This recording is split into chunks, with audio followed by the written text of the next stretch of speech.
This is LBC from Global, leading Britain's conversation with James O'Brien. Morning. It's 3 minutes after 10 and we have quite a lot of important stuff to get through. But I want to begin by asking you a question to which I cannot quite believe the answer. I was tootling around London yesterday, as is my wont, and a little bit off my usual patch. And I encountered a flower stall that was obviously preparing for what must be the biggest day of the year for florists. It wasn't a shop. It was a stall, a street stall, where they were selling red roses in preparation, obviously, for Valentine's Day, which is, and you can thank me later if it's passed you by so far, lads, today. And I looked at the price thing. My family's away at the moment. They're back today, and I've got 2 daughters and a wife. So I thought, do you know what I might do? I might buy a huge amount of roses and then have them all in the house when they get in today while I'm at work. And that'll just be what a lovely Valentine's thing that is to do. So I went to the price. There was a little menu of prices up on the side of the flower stall. And I had a look at it. And I think I might have rubbed my eyes like something out of a cartoon. I honestly think I might I'm about to mime it on a radio show. You know, let's look on that as a tribute to the late, great Steve Wright, who always appreciated that sort of creativity and to whom we'll be paying proper tribute later in the programme. But I think I might have rubbed my eyes. I was sort of giving myself a little Eric Morecambe style slap around the chops because I thought that can't be. And as I'm looking at it, I appreciate that there are gradations of roses. Okay, obviously, the stuff you get from a petrol station forecourt and the stuff you get from a fancy florist are going to be different. Possibly not quite as different as you might imagine when you look at the comparative prices, but obviously I understand they're going to be different. So let us say that these were top of the range Valentine roses, right? How much for 10? Go on, have a guess. How much? In pounds, how many of your earth pounds were they asking for 10? 10? 1, 2, 3, 4, 5, 6, 7, 8, 9, 10. Top of the range, although I've only got their word for that. I've also got no reason to doubt it. 10 roses. Now, play the game. Obviously, I was struck by the price. I don't know yet whether I have conveyed the sense of shock being about how cheap they were or how expensive they were, but I suspect you've probably got a clue. But have a genuine guess, like a realistic low-end or high-end guess. There's not much point playing if you're just going to come across with a perfectly average suggestion. This was enough to make me rub my eyes, like Elmer Fudd, or I don't know, your favourite cartoon character doing a very cartoonish thing. Just let me know how much you think it was. I don't think there's a topic in it at this particular point in proceedings. Because, you take it or leave it. You can pay it or not. It's entirely up to you. But let's just say I arrived at work this morning still reeling with shock.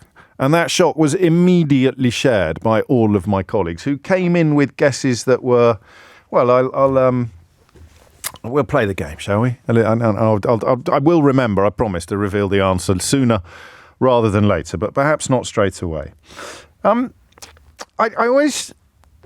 We're moving into proper territory now, the proper phone-in, which is going to be about the story on the front page of one.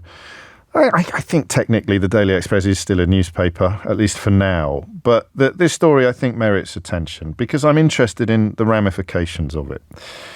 It's a story about a Tory MP having his home targeted by a pro-Palestinian protest. Now, obviously, depending on your politics or your laziness, you can describe it as a mob or you can describe it as baying, as indeed everyone on the right of the British media will no doubt choose to do. But if you're not on the right of the British media, you can describe it as a peaceful protest if you want. An accusation that he's backing war crimes in Israel. I think the Italian government have just passed a motion to stop sending arms to Israel on the grounds that they may be contributing to war crimes. So it's not what you'd call a fringe or an extremist position, but it is, of course, a controversial one. But I find myself, and also they seem to be a little ignorant, these protesters, because David Cameron, of all people, is currently leading the line upon calls for a ceasefire. David Cameron, of course. So you put me in this weird position, these protesters, of having warm words to say about David Cameron, a man who I hold in such low regard that he gets an entire chapter in my book, How They Broke Britain, which incredibly 15 weeks after release is still at number 9 in the Amazon top 10 this morning. It's gone back up again. Even I don't understand that. It's like a third lease of life. But that's how low I hold him. He gets an entire chapter in How They Broke Britain, but he seems to me to be acting with integrity and a degree of courage on this. I know that many people would want him to go much further, much faster, and I know that many people listening to this program may balk at the notion of Israel ever being told to stop killing Palestinians. But he is moving to build a consensus at a security summit in Germany this week to lay the ground for a sustainable ceasefire, and it marks such a departure from where we were politically even 2 or 3 months ago, that I think it would be very churlish and foolish and footballification-ish to deny him some credit, or certainly some encouragement. So not only do these protesters put me in the position of having to say a few warm words about David Cameron, they also box me into a place where I think I have to stick up for Tobias Ellwood. His home in Bournemouth was besieged on Monday night for several hours. Now, besieged is also a loaded word. I've had Fleet Street on my doorstep once, which was an odd experience, given that my wife and I were both Fleet Street journalists at one point. But a footballer called Frank Lampard rang the show many, many moons ago in High Dudgeon. And because famous footballers are the sort of jackpot, really, for tabloid media, he was very upset with me. And I had the extraordinary experience of having people from newspapers knock on my door. Luckily, my wife was in. My wife answered the door. She was probably expecting a delivery. She usually is. And she had been on doorsteps with the journalists that were now on our doorstep, asking me if I had any comment to make about the story that I had sort of unwittingly got myself caught up in. But were we besieged? I don't know if we were. We asked them politely not to bother the neighbours, because we were both au fait with what the modus operandi is when you're doorstepping someone, and it was only 2 of them. But would you use the word besieged? So I'm not going out until they've gone. If there were 100 members of the public in the street outside my house, I think I would use the word besieged. I certainly wouldn't want to run the gauntlet of their abuse. I am going to ask police officers, past or present, what they think should have been done in this context. One of the people who resigned from the Labour Party in protest at Keir Starmer's elevation, and who stood in the 2019 general election for Labour against Tobias Ellwood, was there. One of the leaders, reportedly, of this behaviour, protest, siege, whatever you want to call it. And I'm conscious, really, of 2 things. I'm conscious of privilege, all right? And that's why I'm interested in what your thoughts are on this story. I talked yesterday a bit about bias. I think you have to own your bias. I am biased against rabble-rousing, lying racists, for example. Very, very biased against them. And the more of them end up in our government, the more biased I become against that government. Some people love them. They're also biased. They are biased in favour of rabble-rousing, lying racists. So I own my biases. Owning your privilege is rather harder. So it is not beyond the realms of possibility that a baying mob of far left or far right protesters could turn up outside my house, right? I think it's highly unlikely, but it's not beyond the realms of possibility. And I cannot look you in the eye and tell you that has no bearing whatsoever upon my opinion that nobody should ever have protests outside their own home. It seems to me to be a line that should not be crossed, but whenever I'm walking down the stairs to the studio in the morning, planning, or sometimes, of course, we haven't even decided what we're going to talk about, but on the days when we have, I try and look in the mirror. Not literally. I do that at 10:30. I try and look in the mirror and say, is this the opinion you would hold if your life had turned out differently? Or is this the opinion you would hold if you'd been raised differently, or if you hadn't been adopted? I know that's a weird thing to do, but it keeps me honest and it keeps me fresh. And I suddenly realised that my deep conviction that you never protest outside a public figure's home might have something to do with the fact that I am myself a very, very, very minor public figure. So I don't know for sure, which is quite frustrating, to be honest with you. I don't know for sure. I do know that even when Jacob Rees-Mogg had a crew, a crowd, a mob on his doorstep, my sympathies and support went to Jacob Rees-Mogg. Imagine how tiny the pigeonhole is in which you would file circumstances in which my sympathy and support would go to Jacob Rees-Mogg, one of the most ridiculous and dangerous people ever to assume power in public life in this country. Dangerous because he's so stupid. And yet, when people turned up outside his house, which I think some of his children were inside at the time, I just felt it was outrageous. Now, I'm going to throw something else into the mix, which we may or may not explore further later in the programme, but which will certainly be part of this conversation. And that is the level of outrage and heartbreak about what has already happened in Gaza, what is happening in Gaza, and what Benjamin Netanyahu appears determined to do next in Gaza. The prospect of war crimes being committed in the context of aid and food being prevented from reaching the people who need it has already been raised in the House of Lords, also by David Cameron. Tobias Ellwood, albeit that he is usually a very full-throated supporter of Israel, has recently criticised Benjamin Netanyahu. They kind of all are, to be honest with you. There's no pleasure in being proved right when thousands of people are dying. But the idea that this would reach a point where many, many people who started in a position of full-throated support will no longer be able to sustain full-throated support seems now to have been reached. The list of people calling upon Netanyahu not to go into Rafah is long and growing.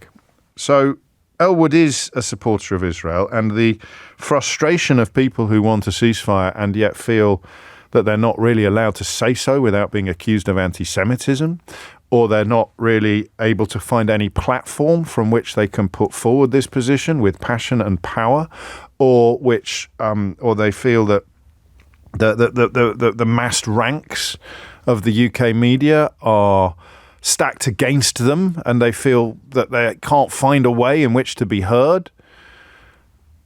If they had stopped the traffic on the Strand in the manner of Just Stop Oil, I think I'd be supportive of them. I think I would.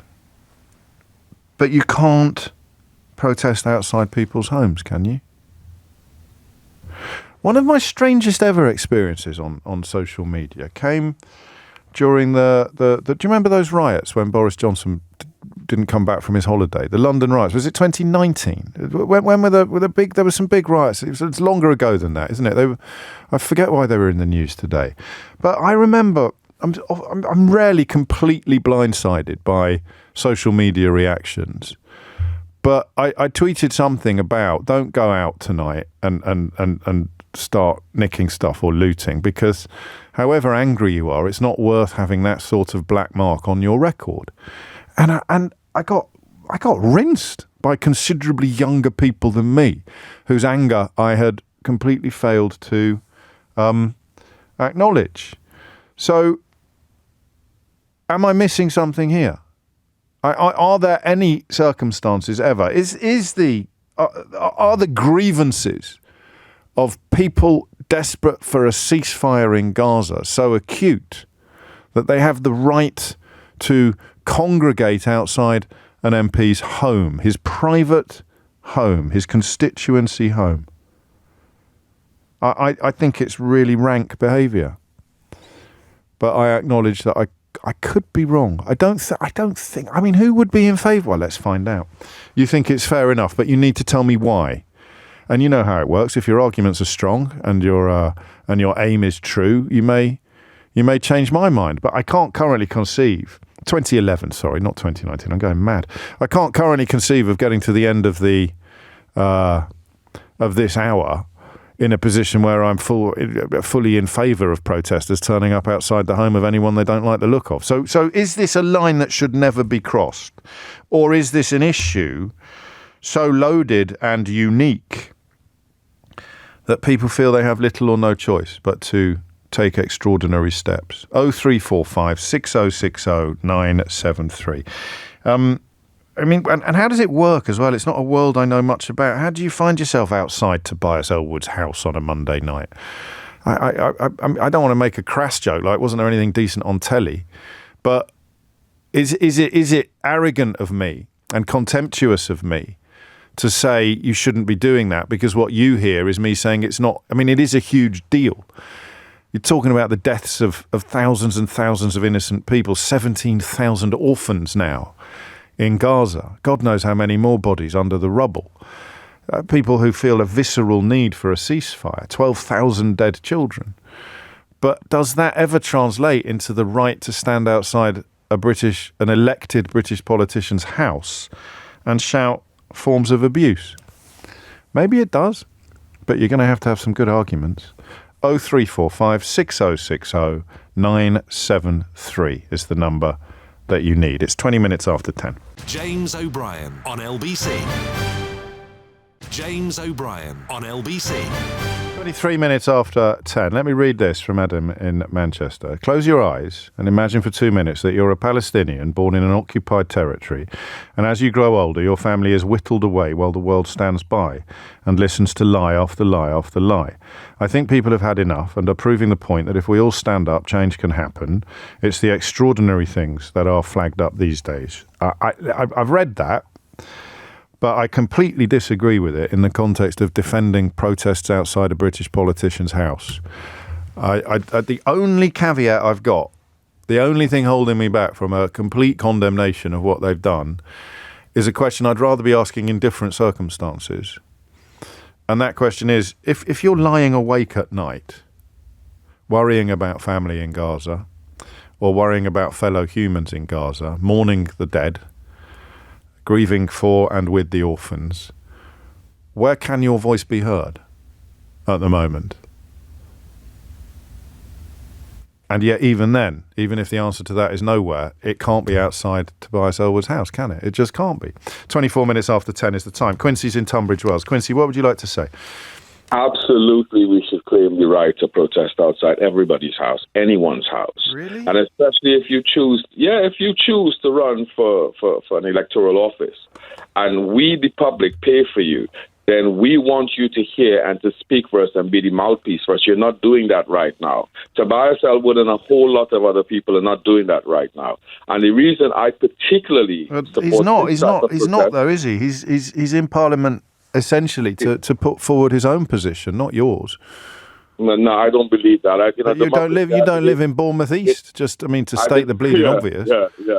I believe in a democracy that they speak for us. And, no, well, you need to understand, forgive me for sounding patronising, but you need to understand the difference between a delegate and a representative. He's not a delegate, and the only person that he speaks for are the constituents of Bournemouth East who elected him, and the ones who didn't. You can't believe this. You can't believe that it's okay for anyone to turn up outside anybody else's house and start shouting the odds. I do, because there are kids being murdered, and I want your kids to hear that. I want your kids to know that. I want you to look at your kids. When you hear me outside protesting, I want you to look at your kids and think about the kids who are dying. I want your kids to pull at your sleeves and say, "Daddy, is this real? Is this really happening?" I think they'll be too busy. They'll be too busy being frightened, won't they? Well, listen, we don't want to talk about the dichotomy of fear in children if we're looking between your kids and kids in Palestine. No, of course we do. It's not a dichotomy of fear. It's your imagined reaction of what non-existent children would do in specific circumstances, and I'm suggesting that you're wrong. Most 8-year-olds are going to be more concerned about someone shouting abuse at their dad outside their sitting room window than they are about a story that they're not terribly aware of on the other side of the world. I mean, let's not be silly, Quincy. I understand what you're saying. Have you ever met an 8-year-old? But the older kid who's actually getting his You don't know how old Tobias Elwood's children are, and you've already qualified your full-throated support for all protests outside all people's house by saying, well, only if the children are old enough. Not just Tobias Elwood. No, not only if they're old enough. Not only if they're old enough. You can get over somebody protesting outside your parents' house tonight. How long is it going to take you? Can you imagine the trauma the kids right now in Gaza? Yes, of course I can. I talk about it all the time. I've already talked about it this morning. But how is their plight helped by terrorising Tobias Elwood's children? We have to. I think it's the only way. I think the only way that these people are going to listen is if you bring it to their door. That's what I think. I'm not talking about violence. No, but you can't guarantee that, can you? And violence outside someone's house is a hell of a lot more likely if there's a shouting mob there than if there isn't. But let's say... I wouldn't advocate violence against anybody in their home or outside. Verbal violence, forms of protest. You know that. Like you see that. I said that at the outset. I don't believe in abusing people in or outside the home anywhere else. So what can you do? Where's the line? Can it be permanent? Can I stay there forever? No, but... Well, how long then? We don't need to be there permanently, but we need to let them know that we know. I want you to know on your doorstep. Well, do it outside Parliament then. Think about it. Do it outside Parliament. Do it outside the constituency office. Outside Parliament is not their offices. It's not their home. I want them to know it at their home. I want you to know. I think it's important. I think I disagree with you very, very strongly. I understand, James, but I'm sorry this time. No, it's fine. It's important to have these conversations. So the scale, another problem I've got with what you said is that all of your arguments are based upon the horrors of what is currently happening in Gaza. And yet your opening gambit was that anybody should be allowed to protest outside anybody's house. What about absolute nut jobs like anti-vaxxers? Should they be able to go and protest outside the Secretary of State for Health's house? Anti-vaxxers are dealing with something that isn't an existential. It isn't an existential. No, they're adamant that it is, Quincy. They're absolutely adamant that it is. Well. Anti-vaxxers won't be able to demonstrate to me how 124 Palestinian children or British. No, you can't. You can't wriggle. You can't dodge this. You're either in favour of everybody's right to protest outside anybody's house, which are pretty much hang on a minute. Those are pretty much the exact words you used when you rang in. I do, and I still agree to that. So that includes flat earthers. That includes conspiracy theorists. That includes rampant anti-Semites or Islamophobes. I'm saying in the case of an urgency like this is well, then you're qualifying your opening words, and urgency becomes subjective. Should the English Defence League be able to protest outside Diane Abbott's house? I think the English Defence League should be able to protest any time, anywhere that they like. So they should be able to protest outside. By the way, James. Quincy is black, so. I've always advocated that everybody should have the right to protest anytime, anywhere. Well, I find that extraordinary, mate. So you white supremacists protesting outside the homes of black politicians on the grounds that A, they shouldn't be here, and B, they certainly shouldn't be in power. Outside the homes, you don't believe that. I don't support their view, but I do. I know that, but you don't believe that. You don't believe that there should be 100 people camped outside Diane Abbott's house telling her to go back to Africa. You don't believe that. That is abusive. That's not my position. They've accused Tobias Elwood of supporting genocide. That's abusive. Am I supporting Tobias Elwood? Am I saying that he supports genocide? I don't know what you're saying. You're supporting the people that are outside his house by saying that you support any protest outside anybody's house. I support any protest outside anybody's house, especially if you're an elected official, yes. But you don't support the Ku Klux Klan congregating outside Diane Abbott's house, do you? Do I? Sorry, I missed that. Jake. You don't support white supremacists congregating outside Sadiq Khan's private home. I think that they should be able to congregate anywhere they like. Okay, right. That is where we categorically disagree. I can see some logic, perhaps, in the argument about the urgency of the situation, but as I think we both realised halfway through that conversation, that's too subjective to be effective. So you have to either be blanket in favour or blanket against. You can't say it's okay sometimes, but it's not okay other times. And I suppose it's to your credit that you didn't try and quibble. You ended up being in favour of white supremacists protesting outside the homes of black politicians, which I find extraordinary. But then I find the protest outside Tobias Ellwood's home extraordinary as well. At 10:31 is the time. What do you reckon? Quincy made some good points, and he made them well. But it can't ever be acceptable to target the private homes of democratically elected politicians in a verbally violent and potentially physically violent way. And just this line here. He was indoors with his sons, Alexander and Oscar. I don't know how old they are, but the idea that he's going to suddenly change his view on Benjamin Netanyahu's foreign policy or give his sons a crash course on Palestinian rights as a consequence of these people shouting outside his house and holding up pictures of their dad's face with bloody handprints on it just seems to me to be, to say the least, unlikely. Feels a little inappropriate now to remind you that we're still trying to work out how much a bunch of roses costs on Valentine's Day in central London, but I will reveal the answer to you at some point. 10:32 is the time. Thomas Watts has your headlines. James O'Brien on LBC. James O'Brien on LBC. 10:36 is the time. It's a bit philosophical, isn't it? So is it ever acceptable to protest outside a politician's private home where his partner or her partner and children will live because you're protesting outside their home as well? I think that's the crux of my position on this, but that puts me in the stupid position of saying, well, if they're not in, if only the politician's in and the family aren't in, then it's okay. And I don't think I believe that either. But if your answer to the question is yes, sometimes, I think you've lost. Which is why Quincy, when he said always, ended up to my ears sounding so ridiculous. And yet clearly not to his ears. The idea that anybody can protest outside anybody's home whenever they want. And remember, there are other people in that home who are not public figures, who are not politicians, who are not prominent. I don't know. It just seems to me to be a line that we should never endorse the crossing of. And yet there is a small part of me that recognises the frustration at the moment of Palestinian solidarity and just a deep desire to see the killing stop in Gaza, feeling that they're squeezed out of public discourse almost. Although Keir Starmer's got another problem here. I'm just reading about another Labour candidate who has invoked some of the oldest and most pernicious anti-Semitic stereotypes in a book that he wrote when he was a councillor. He describes Jewish oligarchs who run the media and who fiddle the figures to fix elections in their favour. There's even a character in this book, a Jewish character called Sammy Katz, who he describes as having a proud nose and curly hair, before painting him as a malevolent, stingy, snake-like Jewish businessman who exploits immigrant workers for profit. It turns out this Labour candidate also used to publish a local newspaper where one of his columnists actually boasted about being an anti-Semite, as well as arguing that black people have lower IQs than white people and praising Enoch Powell as a great man. This Labour candidate defended that columnist by calling him a distinguished...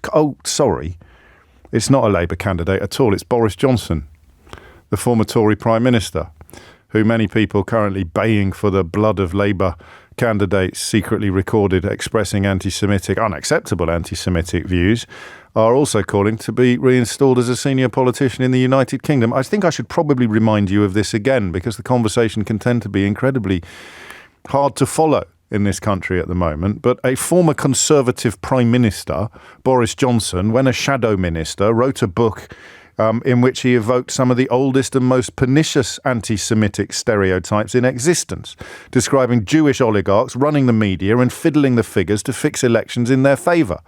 He went on to describe one of the main characters in the book as having a proud nose. And what the hell does that mean? And curly hair, before portraying him as malevolent, stingy, and an exploiter of immigrant workers for profit. He also published a notoriously racist columnist called Taki Theodorakopoulos, who has boasted of being an anti-Semite, as well as writing about his support for the Waffen-SS in the context of the Second World War. That's Boris Johnson for you. Okay?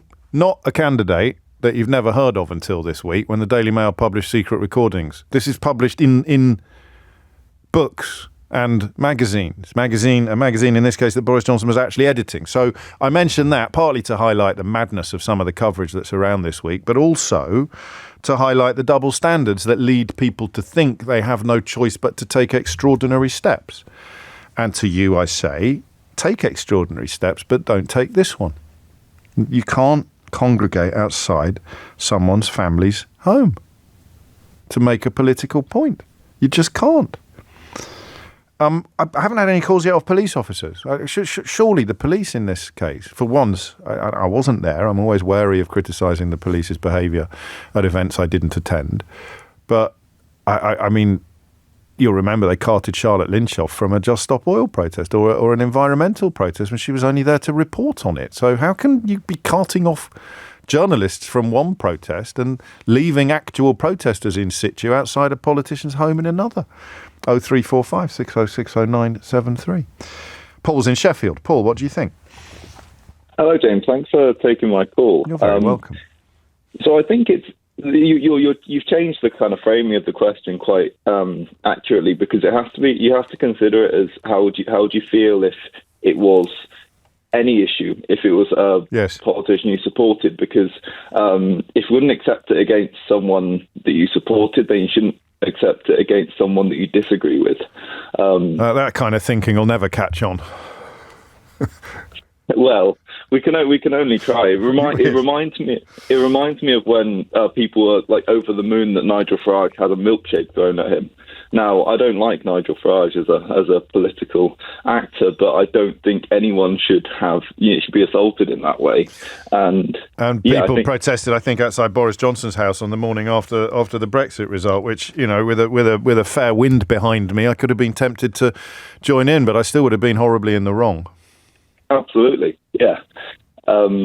And I think, regardless of anyone's political views, I think in this country we should be defending people's peaceful enjoyment of their private residence. That doesn't seem to me to be a controversial statement, and I suppose the response is, and I say this glibly, but also seriously, why don't you care more about the children in Gaza? I think if the past few years of government in this country has taught us anything, it's that we have to maintain our standards at home and in our own political environment in order to kind of advocate for better standards internationally. Because if we let our own standards slip, that opens the door for wider problems. And people like the person who was indulging in those vile anti-Semitic tropes in a published novel not long ago end up calling for Donald Trump to return to the White House, because once morality is completely abandoned, you don't really get to control how it makes its way back into public life. So you just don't go there. You sound a bit Michelle Obama, don't you? When they go low, we go high. But it's actually important to do that. Otherwise, everybody ends up in the gutter. Yeah, absolutely. I think we have to protect our own standards at these times. And that is immune to the accusation that this issue is so urgent and so important and so emotive that you are prepared to pause your principles or give a free pass to this protest, because in doing so, you have to be morally consistent, give a free pass to all other protests as well. Thank you, Paul. Debbie's in Milton Keynes. Debbie, what would you like to say? I feel like what they did outside this person's home, I think they have a right to protest outside his home. If they feel like they're being ignored, or if, the whole thing hasn't been debated or discussed enough, and things, when it doesn't feel like anything's being done about it, people get frustrated. So, they do, but it's the home, because I'm a great believer in pointing out that, for example, environmental protests only get noticed by most of the media when they find a way of discombobulating the usual suspects, whether they're throwing soup at a painting or sitting down in the middle of the road. And I think, construct a defence of those tactics, but it's somebody's home, Debbie. Just imagine it was your home and someone didn't like your opinions. Right, it's not about my opinion, though. That's the whole point. I mean, there's a lot. It is about your opinion. It's about Tobias Elwood's opinion. Okay. So there's a lot of people suffering out there. There's a lot of politicians that understand that this thing is going on, these deaths, these children dying, these vulnerable people being killed, yes. right? And nothing is being done about it. Nothing. It doesn't appear. Well, again, that's not true. I mean, the International Criminal Court has warned that Israel could face war crime charges if it pushes ahead with an invasion of Rafah, and even David Cameron, who you put me in the very uncomfortable position of having to now speak warmly about, is leading international efforts in Munich this week to assemble an international consensus on calling for a truce that he hopes and intends would turn into a permanent ceasefire. So you can argue too little, too late, but Tobias Ellwood isn't even a minister anymore. Right. Personally, I don't know who this Tobias is. I don't know. Well, how can you be in favour of protesting outside his house then, Debbie? All I can say is, if he's a parliamentary minister, yeah, and he has influence and can probably change and sway the minds of others to help stop this massacre, yeah, then, okay, we're going to bring it to your door and let you see. Please, listen to the masses. Listen to the people. Please. Well, what about the people who disagree with you? Why shouldn't he listen to them? He can. But they don't have to protest outside his house. He can. I mean, you're like Quincy, well, you're not actually, because you seem to think that some causes merit this kind of behaviour. But you know something, I personally, if I had the guts to go outside and protest, or if I had the time, yes, I probably would protest. I spend 40 to 60 hours working a week, right? And mostly, I have to just listen to the news constantly, in my car, whatever. That's the only time I feel like I hear you. No, I understand you. And we're constantly urging people to get more engaged in politics, but there are limits. And do you recognise that in order to support this action, you also have to support white supremacists congregating outside the homes of politicians of colour? We already know they're quite violent people. Well, as long as they promise to be peaceful. As long as they promise to be peaceful, you're throwing bombs. They would be probably doing all sorts of things. But you can do the ifs and buts. But the point is, you're in favour of the principle of protest outside a politician's home. You don't get to decide, once you're in favour of that principle, what causes are okay and what causes are not. Do you want to answer a much lighter question, Debbie, before you go? Go on. How much do you think those roses were? You asked me a question I don't even know the answer to. 10 roses in a flower stall that I walked past yesterday. 10 roses, top of the range roses. How much for 10? Right. Go on. Do you know what? What? As the price of living has gone up, it's probably like 25 quid. How much? 25 quid. Not even close. Not even on the same dartboard, Debbie. I'll tell you how much they were after this, but I don't think you'll believe me. James O'Brien on LBC. James O'Brien on LBC. Dear James, this is all very serious. The only reason why I'm still listening is I want to know how much the roses were. There you go. That's how it works. There it is. Thank you, Sam, for your honesty, albeit for your mildly insulting analysis of the programme. £75. I have to tell you now, because you've started being silly. You're just sending in ludicrously high figures. Who sent 230 quid? £23 a rose. It's not impossible. Are they the most expensive roses in the country? That's the next question I've got for you. So I saw 10 roses for sale for £75. I don't want to embarrass the retailers and the vendors. Good luck to them in a cost of living crisis if you can find people who are going to drop 75 quid. The thing was, I wanted to buy 30 so that I'd have 10 each for the ladies in my life, my wife and my 2 daughters. And I was prepared to spend a few quid, right? Feeling like a bit of a high roller. £225 for 30 flowers. Absolutely no chance whatsoever. But can anyone beat that? Can anyone beat £7.50 a rose? And it has to be for a bunch. Although, to be fair, they were selling single ones for £7.50, so there wasn't even a discount for buying 10, for buying bulk. Maybe I'm out of touch. I buy flowers quite a lot. I like to buy flowers.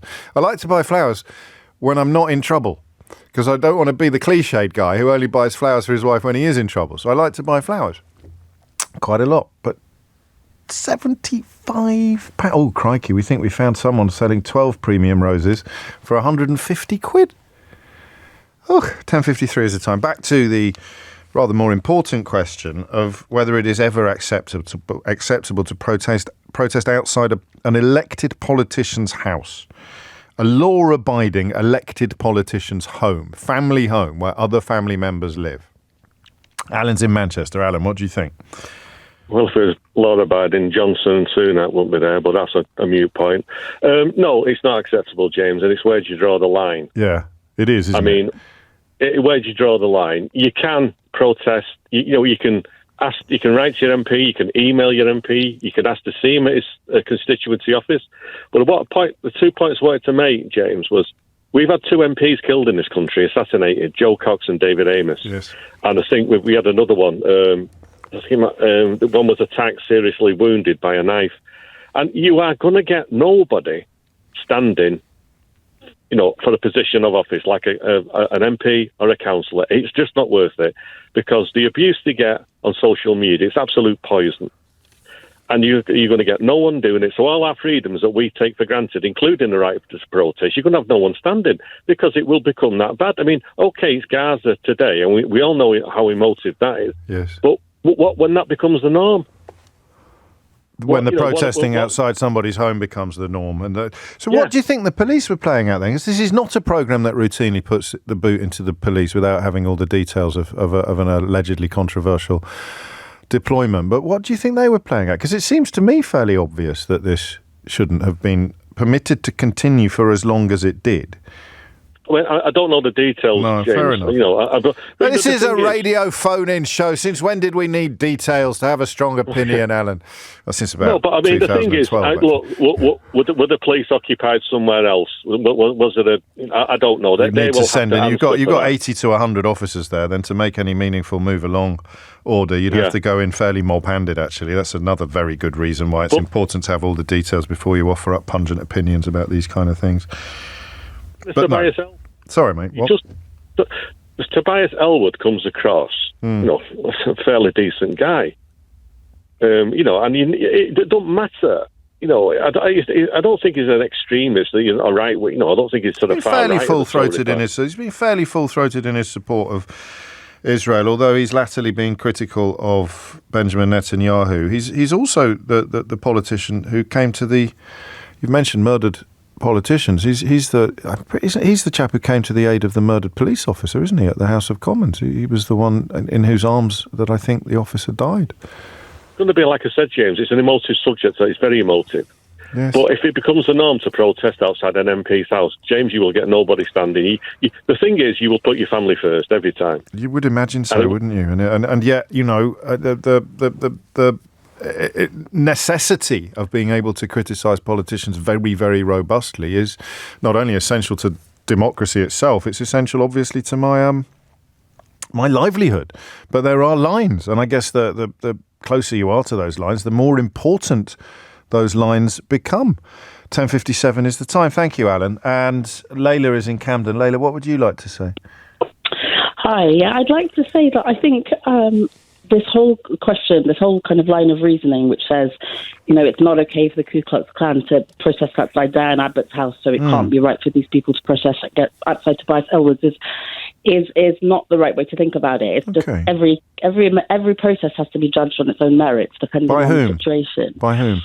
Well, let's put it this way, right? No, let's first of all, let's establish who's making that judgment, because that's crucial to your point. Society in general. Okay, well, society's judged this. It's wrong. Those of us who are talking about it. Who's judging it as wrong? I think, the reality is that the situation in Gaza couldn't be more grave, right? There's probably an unfolding genocide. It's utterly exceptional. And exceptional times are call for exceptional measures. So the police, I don't know exactly the details, but it looks like they probably made the judgment that there's a right to protest and it's qualified. And you have to decide on each case. It's just as likely as the last caller said, that they didn't have the bodies that they'd have needed to make 100 or 80 protesters move along. So but that's both a void. It's not by the by. They may well have wanted to move the protest along, but decided that they couldn't. I'm saying as a matter, but the point of principle here is there is no hard and fast rule. You have to look at each situation on its own merit. So like in 100 years' time, let's imagine you're reading a history book about this time, in history. Yeah. What will people think about these protesters? They may well think, those people took a stand against something that was but you can take a stand in a million different ways, Layla. You're glossing over the relevance, the salience of this being the home of 2 children who were in the house at the time. But Tobias Ellwood is not a private citizen, is he? I mean, he is a private citizen. He's a public figure, but we're all private citizens, with the possible exception of the king. What I mean is he's not, because he's a public official. No, he's a public figure. I'm a public figure. Are people allowed to protest outside my house? You're not an elected official, James, much as you might want to be. No, I categorically don't want to be. But imagine who you have to hang out with, even at lunchtime. Think of so every elected official's private family home is a reasonable site for a protest. Depends. This is what I'm trying to say. It depends. Yes, but you can't say it depends unless you tell me who's making the decision, and it can't be you. I will decide what's allowed and what's not allowed. Yes, I am listening. You listen. Decisions like this. The courts make decisions like this all the time, right? Yeah. So people go and assert a right to protest that might have been shut down, and the courts will look at the circumstances of the case and decide, was the protest legitimate in these set of circumstances. So that's how it works. That's how protests work. You can't have a hard and fast rule. No, and as both enormous fans of freedom of speech, we can agree to disagree. And I should quote Dorset Police. Officers attended the scene and liaised with the organisers to ensure people could exercise their right to protest legally and safely without causing significant or ongoing serious public disorder, serious damage or serious disruption. We have a duty to ensure those involved act within the law and ensure the local community can go about their lawful activities. The group left the area by around 8:50 p.m. So that would seem to support Layla's position, even as I argued with it, that it is a judgment call to be taken by the relevant authorities, and on this occasion the judgment that they made was that this was acceptable. For me, and for a small majority of callers today, the line should be drawn below there. It should be off limits, the private home of an elected official or any public figure. But, I told you it wasn't simple. It is 1 minute after 11. James O'Brien on LBC. James O'Brien on LBC. I think we found some £125 for a dozen in Knightsbridge. But that's Knightsbridge. You go to Knightsbridge, you know that you're going to get rinsed. Yeah, it's a premium. It's a postcode premium, isn't it? How much does that work out each? £125 for 12. It's £10. It's more than what I was. Mine was £7.50 each. So £125 for 12. Are they the most expensive roses in London? I do not know. Speaking of numbers, so I don't know if you heard that bit in the bulletins about attacks on shop workers. The figure, I confess to you, I was going to talk about this on the radio, and then I thought, the figures aren't high enough, because I heard the figure 1,300 in the bulletin. You may or may not have noticed over the years or months or possibly minutes that we have spent together in your lifetime. You may have noticed that I'm not always as clued up as you might expect me to be before I dive into a topic. I'm usually pretty good, but occasionally I've been a little bit slapdash in the morning. So I cut this story out of the paper, but it has a percentage on it. It says violence and abuse against retail workers up by 50%. And I have sometimes fallen into the trap when deciding upon topics to discuss with you based on headlines. I've sometimes fallen into the percentage trap.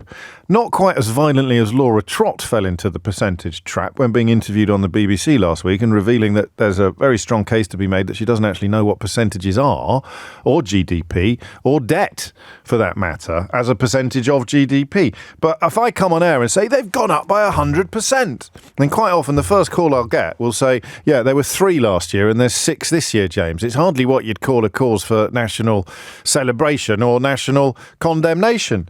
So I just thought, when I heard that figure of 1,300 in the news, I thought, that's 1,300 attacks of 1,300 incidents of violence and abuse towards shop staff. And I thought to myself, because I'm an idiot, I thought to myself, 1,300 attacks a year? What's everyone getting so upset about? And then, of course, I did what you would do in the circumstances I've just described. You'd think, hang on a minute, if everyone's getting so upset about it, it's probably me that's made a mistake here rather than them. So you return to the copy, you return to the story, and you realise that it's 1,300 incidents a day. Violence and abuse against shop workers rose to 1,300 incidents a day last year, according to the British Retail Consortium. That's a rise of about 50% in the year to September 2023. Per day, I'm going to say that a few times now because it needs driving home. If not for you, then certainly for me. Every day. That's per day. That is a daily. 1,300 incidents of violence and abuse towards retail workers every day. And looking at this story, it occurred to me that we spend quite a lot of time describing the decline in the enjoyment levels in various public sector jobs.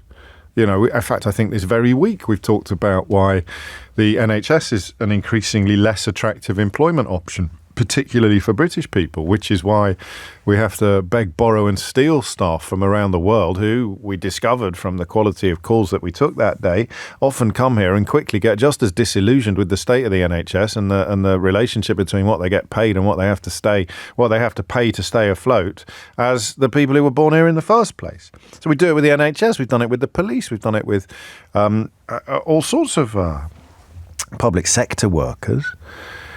Often when industrial action is underway, we discover that teachers, for example, and certainly junior doctors are taking the action that they're taking at least as much to protect the future of their profession from this constant erosion and diminishment as they are to improve their own short-term remunerations and terms and conditions. But we don't do it with the private sector very much. Now, it may surprise you to learn, if you are new to the programme, I love retail. If I hadn't got into journalism when I did, I think I would have stayed in retail. I don't know what I would have done because I was quite pushy, stroke ambitious. So I may have ended up opening my own place or trying to climb up the greasy ladder of executive. I don't think I would have stayed on the shop floor forever. But I love retail. My mum had a shop. My mum had a little frock shop on Cumberton Hill in Kidderminster, for those of you who are familiar with that locale. I cut my teeth on the perfume counter in Beatty's in Worcester. I didn't literally cut my teeth on the perfume counter, although they are made of glass. I was working for Dupe and Davidoff Cool Water, and I loved it. And then it was menswear. Then I went to work for River Island, also in Worcester, and latterly I worked for Aquascutum on Regent Street, long beyond the expected shelf life of my holiday job or my student job. I carried on doing it while Fleet Street and the world of British media remained peculiarly immune to my Legion charms, and it was reaching the point where I was thinking, well, it's never going to happen. I'm never going to be a journalist. And it wasn't like some big heartbreak for me. I thought, right, I'm going to try and get a promotion here. I want to become an area manager. I love shops. I used to, but this is an old man speaking. Well, not that old, but this is someone doing that thing I say we have to be very careful not to do on the programme, whether we're talking about house prices or whether we are talking about trigger warnings. The world changes. The world today for a 25-year-old is not the same as it was 27 years ago when I was a 25-year-old. So it occurs to me that I probably have a slightly dewy-eyed notion, a slightly rose-tinted idea of what it's like to work in retail. I mean, I had some vaguely unpleasant experiences, but nothing that could realistically be described as violence or abuse. Elle Macpherson's boyfriend was once incredibly rude to me, but that was more than made up for by the way that she caught my eye from behind his back and mouthed the word sorry at Elle Macpherson, known at the time as The Body. Reputedly one of the most beautiful women on the planet, mouthing a silent sorry to me because her boyfriend was being rather stupid. I think it was one of those occasions where, no, I can't remember. I used to have this appalling habit when I worked in, people presume that you're not as well educated as they are sometimes when you're working in a shop. So the only bad experiences I had, people would sometimes start talking French to each other because they'd think I couldn't understand. And I'd just join in the conversation in French, because often they didn't even have very good French. They weren't French people. They sort of had O-level French, and they thought that because I worked in a shop, I wouldn't have O-level French. So they'd say, something in French, and I would then leave it for a couple of exchanges. They never said something like, this bloke is a right old pain in the butt, isn't he? I don't know if I could translate that into French. I don't know the word for butt. But there was never that. They were just talking about the suit or claim, perhaps arguing that it was too expensive or c'est trop cher. I say, oui, c'est un peu cher, mais c'est très, très bon. And I'd join in, and that would raise eyebrows. You'd never really make a sale if you did that because you've embarrassed the customer, which is something you should never do. And there was an occasion, which I don't think I can tell you about. Here is a question for the people who have paid more attention to this programme over the last 20 years than I have. All right? Have I ever told you the story about the lady, as in a peerage, who brought in her son's pyjamas for a refund? Have I ever told you that story? Because if I haven't told you that story, I don't think I can, because it's gross. But if I have told you that story, then if you're very, very good, I may return to that territory a little later this hour. That was probably my grimmest experience as a shop worker, and it was about as grim as it is possible to imagine. But violence and abuse, no, that never happened to me. So the question becomes, what's it like to work in a shop these days? And I know that sounds vague, but it's with particular reference to violence and abuse. It must be linked to the spike in shoplifting, mustn't it? Because if you try and stop someone from shoplifting, and let's be honest, no one else is going to, you try and stop somebody from shoplifting, they are likely to be either violent or abusive or both towards you. So I'm particularly interested, of course it's derrière, le derrière. Cet homme est un... What's pain then? Pain in the derrière. And listen, don't stop sending me French words for bottom. Imagine if someone came in and looked over my shoulder at my screen, they'd think you were weird, and I don't want them thinking you're weird. But I want to know what it's like. You've been doing it for quite a long time, perhaps. It must have changed beyond all recognition now. You must get so frustrated with people coming in who are clearly just scoping the shop before doing all their shopping online. That would drive you nuts, especially if you were on commission. I was on commission. It wasn't a big commission, but we had a coat. It was made of vicuna. Vicuna is like a little llama that was endangered for a while, but there was I think it was an Argentinian company that brought it back from the brink of extinction and started selling coats made out of it. We were knocking those out, those coats, in the early 1990s, right? Early to mid 1990s. Guess how much we were knocking out vicuna overcoats for? Go on, have a guess. I'm not doing the same thing that I did with the roses. £15,000. £15,000 vicuna overcoats. I sold one to Ronnie Wood out of the Rolling Stones. In fact, he was such I mean, they were amazing coats, but they only came in one colour. They only came in camel, that camel-y colour. And he asked if we could dye one blue for him. So I went upstairs to talk to the manager, and he said, there's no earthly way we're putting a £15,000 overcoat through a sort of experimental dyeing process, even if he is a Rolling Stone. But even if you're on 0.5%, £15,000, Anyway, I digress.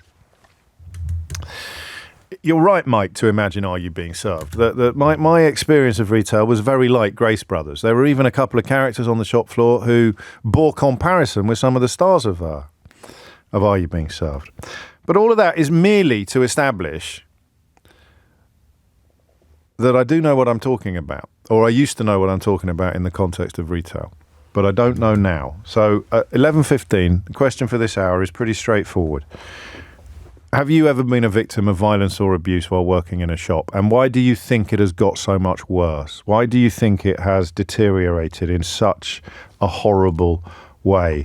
Onkar knows what I'm talking about. They say, I absolutely love my business. We've had it in our family for 40 years. And the hardest part now is when people steal and then become abusive, stroke aggressive, stroke violent. You're not trained to deal with this when you're a shopkeeper. I remember the manager in River Island, I've told you this before, sending me to chase someone he thought was a shopkeeper. So I'm chasing him up the road and he's carrying a briefcase. He was a sort of professional shoplifter. He wore a suit and a tie because you're less suspicious of people like that. In fact, there's a story in the newspapers today about a sacked Sainsbury's employee who went back to steal from the shop, from a branch of Sainsbury's in her uniform. Criminal mastermind, criminal genius. So I'm chasing this bloke. Imagine if your dog ever caught a bus. Does your dog chase buses or squirrels? Does your dog chase squirrels? What would your dog do if it caught a squirrel? What the hell would I have done if I'd caught this shoplifter? He stopped in the middle of Worcester High Street and went, come on then. I haven't got anything. And he opened his briefcase and showed me. But what if he was? What if it was full of Levi's 501s? What am I going to do? Put him in a half Nelson? Start boxing him? It'd be like Hugh Grant and Colin Firth at the end of Bridget Jones. I'd be going all like this, all Queensberry rules, and he'd probably lamp me over the head with a spanner or a briefcase or so. So what the hell was I doing chasing that person up the street? So there you go. That's some sympathy, some experience of it. So, what's it like to be a victim of violence and abuse when you're working in a shop? Not in A&E. Not for the police. Not as a bouncer. You're working in a shop. 0345 6060 973. And genuine question. I don't want to do the decline of Western society on the programme every day. But why? Why has it got so much worse? I mean, going up by 50% in a single year is not a question about the incremental slow decline of decorum and society. That's about something that's happened specifically in the last 18 months. What is it? What has happened in the last 18 months that has turned shop fronts, shop floors into war zones? I want proper answers to that. 0345 6060 973. And I know what you're thinking. You think, I hope he's got some more retail-based anecdotes to share in the course of this hour, to which my response is, well, you'd never know your luck. James O'Brien on LBC. James O'Brien on LBC. Someone wrote me a lovely poem. Isn't that nice? When's the last time anyone wrote you a poem, eh? Hang on, I should read it to you, shouldn't I, before waxing lyrical? It's a lovely poem. It's based upon a well-established trope. It is, not an entirely original idea. I'm just filling time now as I scroll through Twitter trying to find the poem. But I think I can remember the poem off by heart, but then I wouldn't be giving credit to the actual poet. And you should always, here you go. It's from a Twitter account, it's from Adam, actually, whose Twitter account is rather splendidly named. Are you ready for this? Do you like a poem, Keith? Do you like poems? The boy stood on the burning deck, picking his nose like mad. He rolled them into little balls and flicked them at his dad, that kind of thing. Yeah. Ready for this? Roses are red.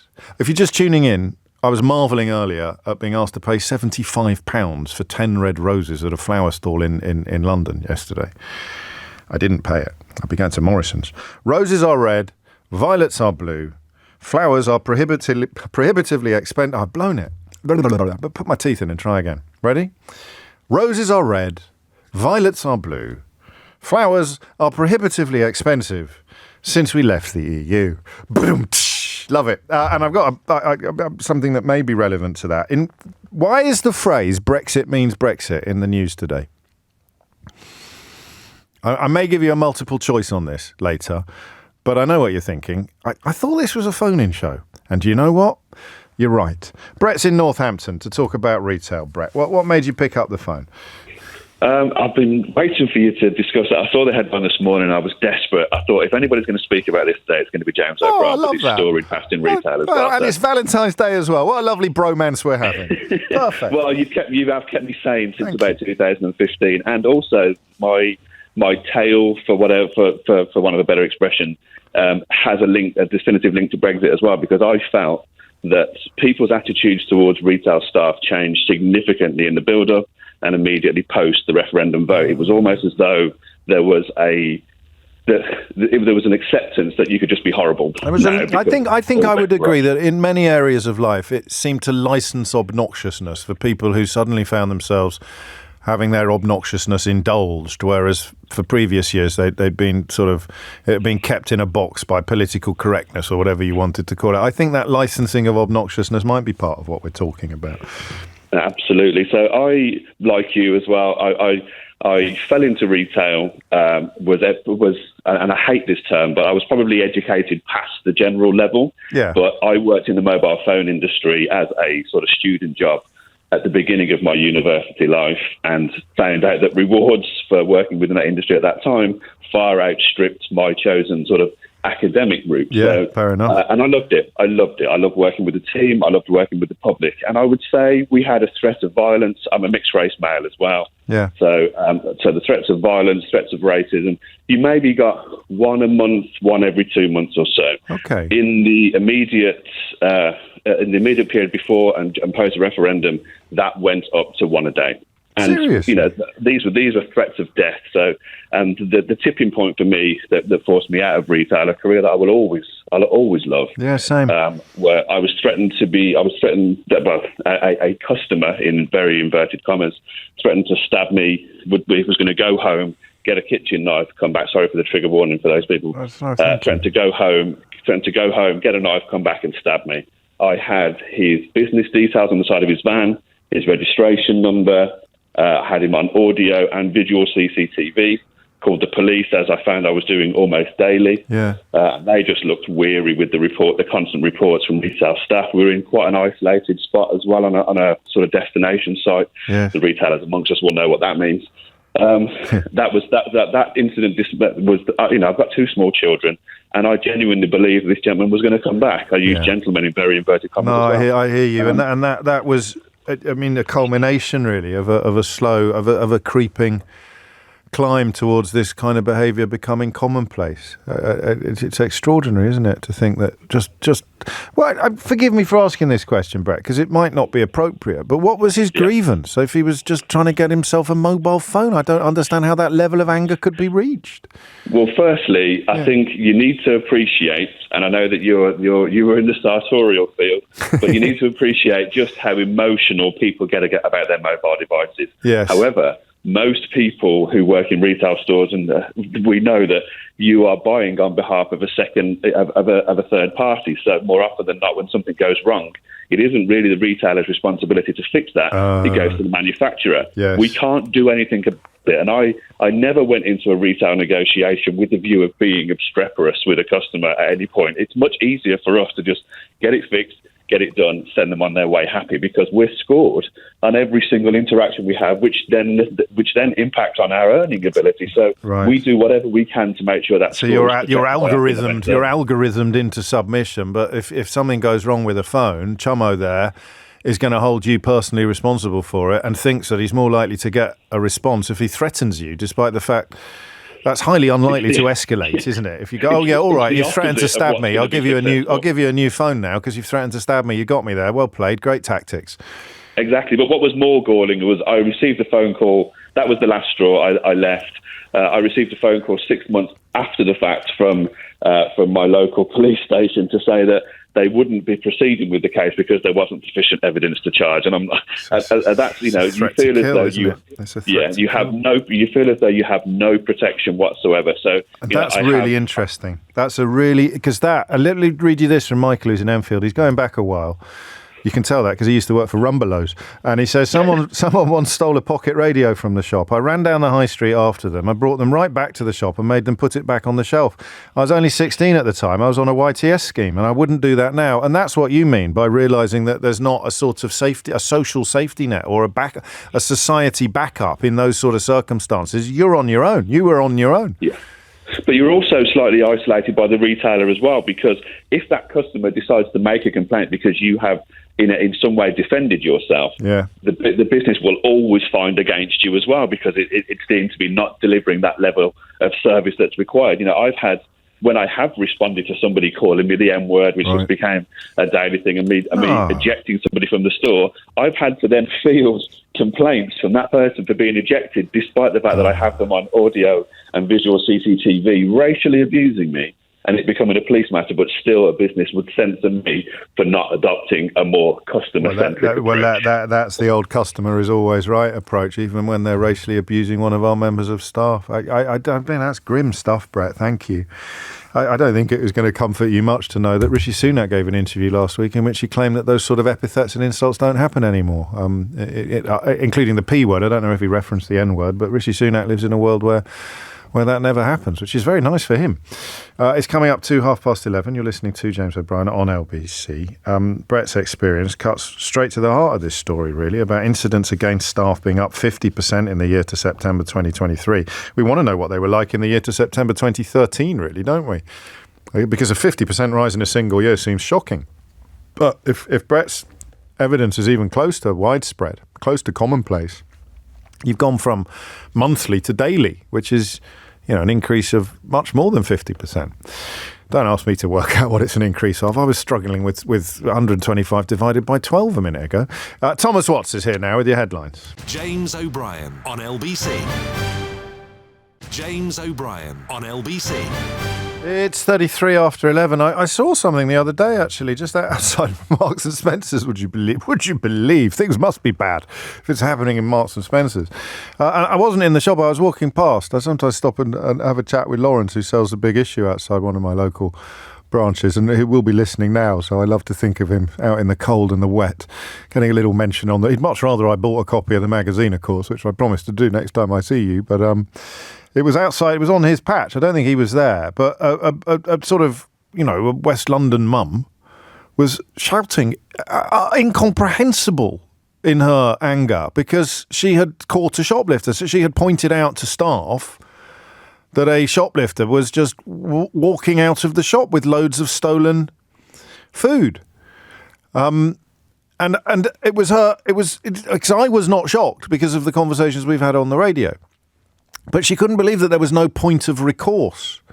We had quite a big problem in my neck of the woods with drug addicts shoplifting and acting with almost impunity. In fact, it made the national news. Once again, testament to my skills as a journalist. I had no idea. In fact, the shopkeeper that gave an interview to the Daily Mail, it's a shop I go into quite often, and I'd never even clocked it. Let's talk about having a story under your nose and completely missing it. But the little stretch of shops was being terrorised by shoplifting drug addicts. And one of the reasons it goes on, one of the reasons they got away with it, of course, is because who is going to stop them? Who is going to put... I mean, forgive me, I've got nothing but respect for security guards, but you're not likely to be paid enough money to put your life on the line to protect prawn sandwiches. It's not like you're a soldier or a police officer. But this mum, this I don't know if she was a mum, but this woman of roughly my age couldn't actually quite believe... What are you going to do? You can't just let him walk away. Look! And yet... what would you do? And part of the reason why you do nothing is because if you do something, you become one of the 1,300 incidents a day of violence and abuse being directed at shop workers. But I'm particularly interested in the more like the stuff that Brett described, where you're not trying to catch crooks. You're literally just doing your job.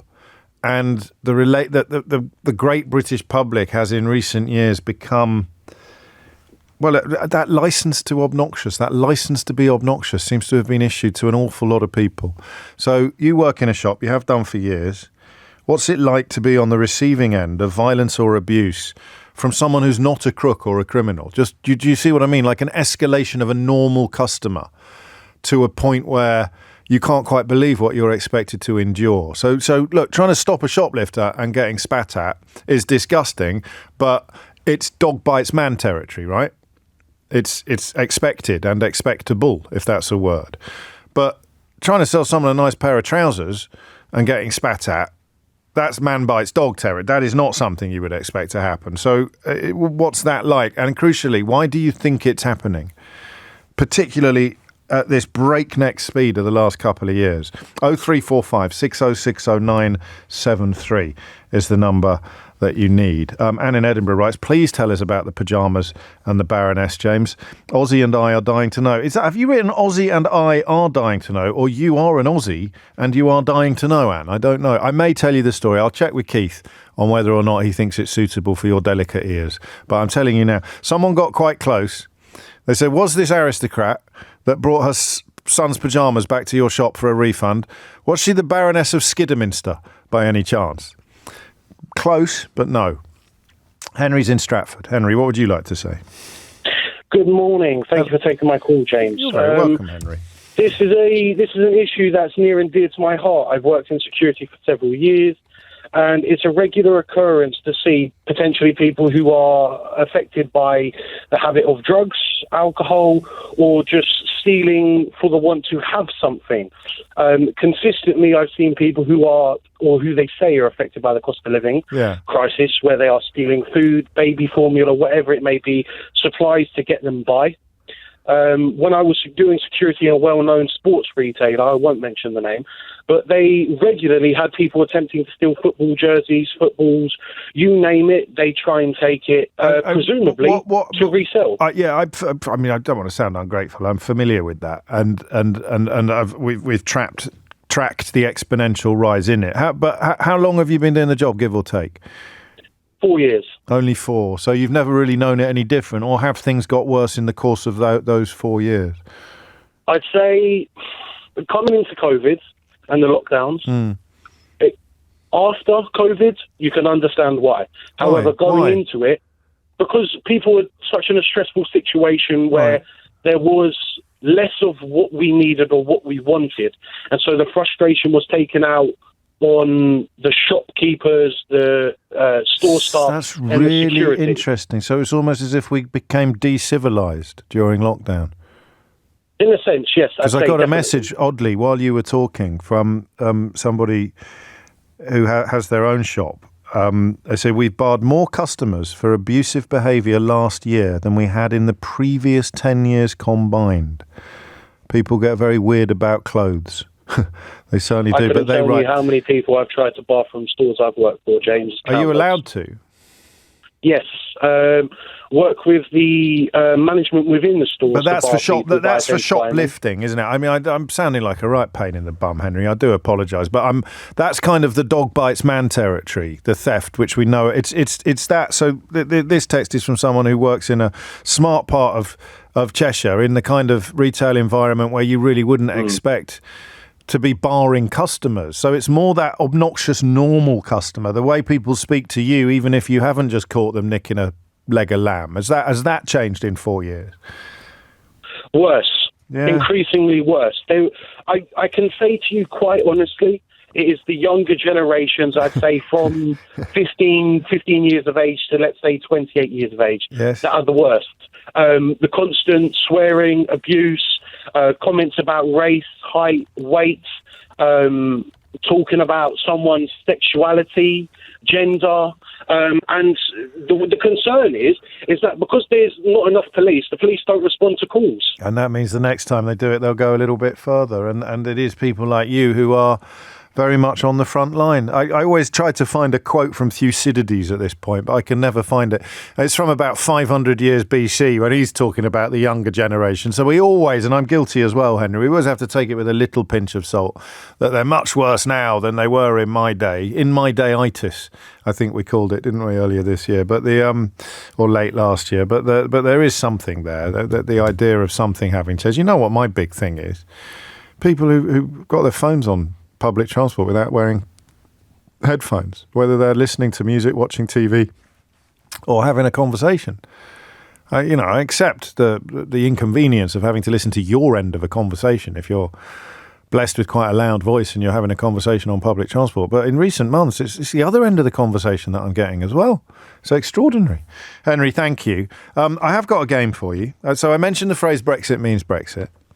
Why is it in the news today? I've got 3 reasons, okay? Is Brexit means Brexit in the news? Because A, Marc Francois has announced the imminent release of the 2nd volume of his memoirs, and Brexit means Brexit is the title. Is it B, because the younger generation that Henry just referred to routinely shouts Brexit means Brexit on the football pitch before going in with a tackle that has no intention whatsoever of getting the ball and is designed solely to hobble the opponent? Or is it C, Craig Andrews, 31, from Dundee, is having laser removal of his Brexit means Brexit tattoo after getting sacked, or rather losing his job, because the company he worked for has gone under as a direct consequence of Brexit. So why is Brexit means Brexit in the news today? Is it A, because it's the title of the 2nd volume of Marc Francois's memoirs? Is it B, because it's what children now shout up and down the country when they're going in 2-footed in a football tackle designed to hurt the opponent and not get anywhere near the ball? Or is it C, because a 31-year-old man in Dundee is having his Brexit means Brexit tattoo removed by laser after losing his job as a consequence of Brexit? A, B or C? Text me your answer to 84850. I'll tell you the answer before home time today, if I remember. Grant's in Kettering. Grant, what would you like to say? Morning, James. Nice to speak to you again, mate. A, B or C? A, B or C? I'm going to go, I think it's a combination of A and C myself. Interesting. You're not allowed... From what I just caught. You're not allowed combinations, but I'll take it on board. Go on, what do you want to say? What did you ring in for? So, I've worked in retail most of my life. Like a lot of people that work in retail, I've fallen into it. Yes. It's just kind of something I did during college, like you mentioned previously, and like one of your callers mentioned previously. Yeah. I don't necessarily say it's from Brexit myself or from the referendum. For me, I've seen an uptake in abuse on staff definitely coming out of the lockdowns. Yeah. People seem a lot more entitled. They seem to look down on shop workers and hospitality as well. Yeah. Those of us that work in those industries as lesser than them. That we work in these places because we're not very intellectual. Right. And that, we're not serving society in a way that's deemed responsible or making a difference. And that's just the impression that I've got from a lot of people. I was just saying to your research, it was only the other day I was having a woman having a right go at me in my store, and it started getting personal. Right. Why? Can we back up a bit? What was the point of contention? We couldn't supply something that we tried to get hold of. We let them know that we couldn't do it in the end. So a perfectly normal and innocuous scenario, you would think. Yeah. Okay. Yeah. And another customer had to intervene because it was getting to the point where this woman, like I say, she was becoming personally abusive towards me. And I can take a lot of stuff. Yeah. But soon as anyone starts abusing my staff or myself, I step up a bit and I try and evacuate or eject them from the store. But you can't put your hands on people to move them out. No, Police won't do anything. If you're part of a security network, they only do a certain amount because they're tied by laws. And again, if they touch people, they are done. I mean, I've had people throw things at me, try and attack me. Can I ask what branch? You don't have to tell me, but what sort of retail are you in? What are you selling? Can I ask? It's clothing. We deal with clothing. It's men's fashion. I thought you were going to say something like she needed a big end for her car, or she wouldn't be able to get home without the thing that you'd not been able to. So it was just an item of clothing that you hadn't been able to order in, and she starts effing and jeffing at you. Yeah, How personal did she get? Very. She started telling me I was diseased, started mocking me for the outfit I was wearing, my appearance. And you just laugh it off because it's just these things that you get. You do and you don't. You do and you don't. I know. Yeah, I get what you mean, but for me, it's just water off a duck's back. Do you know what I mean? I do know we shouldn't have to take it. It doesn't have to be, and it won't be for everybody. I'll ask you a question quite diplomatically, if I may. Was she normal to start with, or no? Right. No. So she came in. She was trouble from the start. It was the third time she'd been into my particular store. We had the conversation the second time about trying to get hold of it and not being able to. Yeah. The third time she came in to actually try and trick us to see if we were then still supplying this or not. Because she thought you were lying to her about not being able to get hold of something. Possibly. And this isn't someone you would expect it from. This woman, she was of pension age, I would suggest. Well, that's what I meant by normal. That's what I meant. She didn't come in stinking of methylated spirits with her trousers around her ankles or anything like that. No, that's what I meant. She appeared respectable. I don't want to sound snobbish. Yeah. For all intents and purposes, you wouldn't expect this if you saw someone like that walking down the street. Good Lord. Being that kind of thing, yeah. But it's not going to get better because the police just don't do anything. And when you hear about it in the news where the thefts and the police forces don't really do much when shops report thefts these days. Yeah. I know a lot of businesses that don't even bother reporting it. Most businesses these days will count it in theft. Yeah, and what are you going to do then? Well, next time you're confronted with someone who's in the middle of filling their boots, you'd almost be foolish to get involved, given that you're not going to get support or backup from anywhere, although you're probably going to get into trouble for your shrinkage rates. Grant, take care, mate. I know it's water off a duck's back, but equally, you don't deserve that, and you're allowed to be upset by it. You don't have to put all your effort into convincing yourself that you're not, because everybody hurts, as REM so famously observed. Thank you. Up next, I don't know if you remember, did Henry go to it for us? To that, it's so hard to keep up with these fringe hard right factions building up in the Tory. Of course he went to it, because that's when we went through the list of all the fringe hard right factions springing up in the Tory party. There's the EBB and the JCV, in out, the Shake It All About party, the in out party, the out party, your left leg in, your right leg out, all of that party, all of these different factions. But the newest one, was the one that Lewis Goodall went to when Jacob Rees-Mogg was very, very rude to him after Lewis pointed out his epic hypocrisy. And they were called the Popcorns, weren't they? The Popcorns.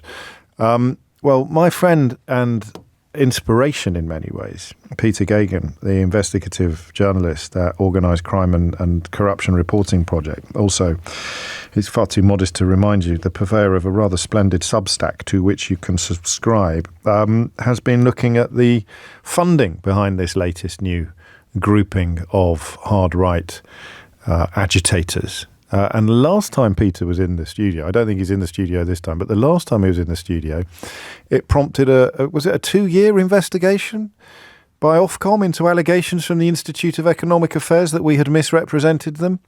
No prizes for guessing who won. I'll give you a clue.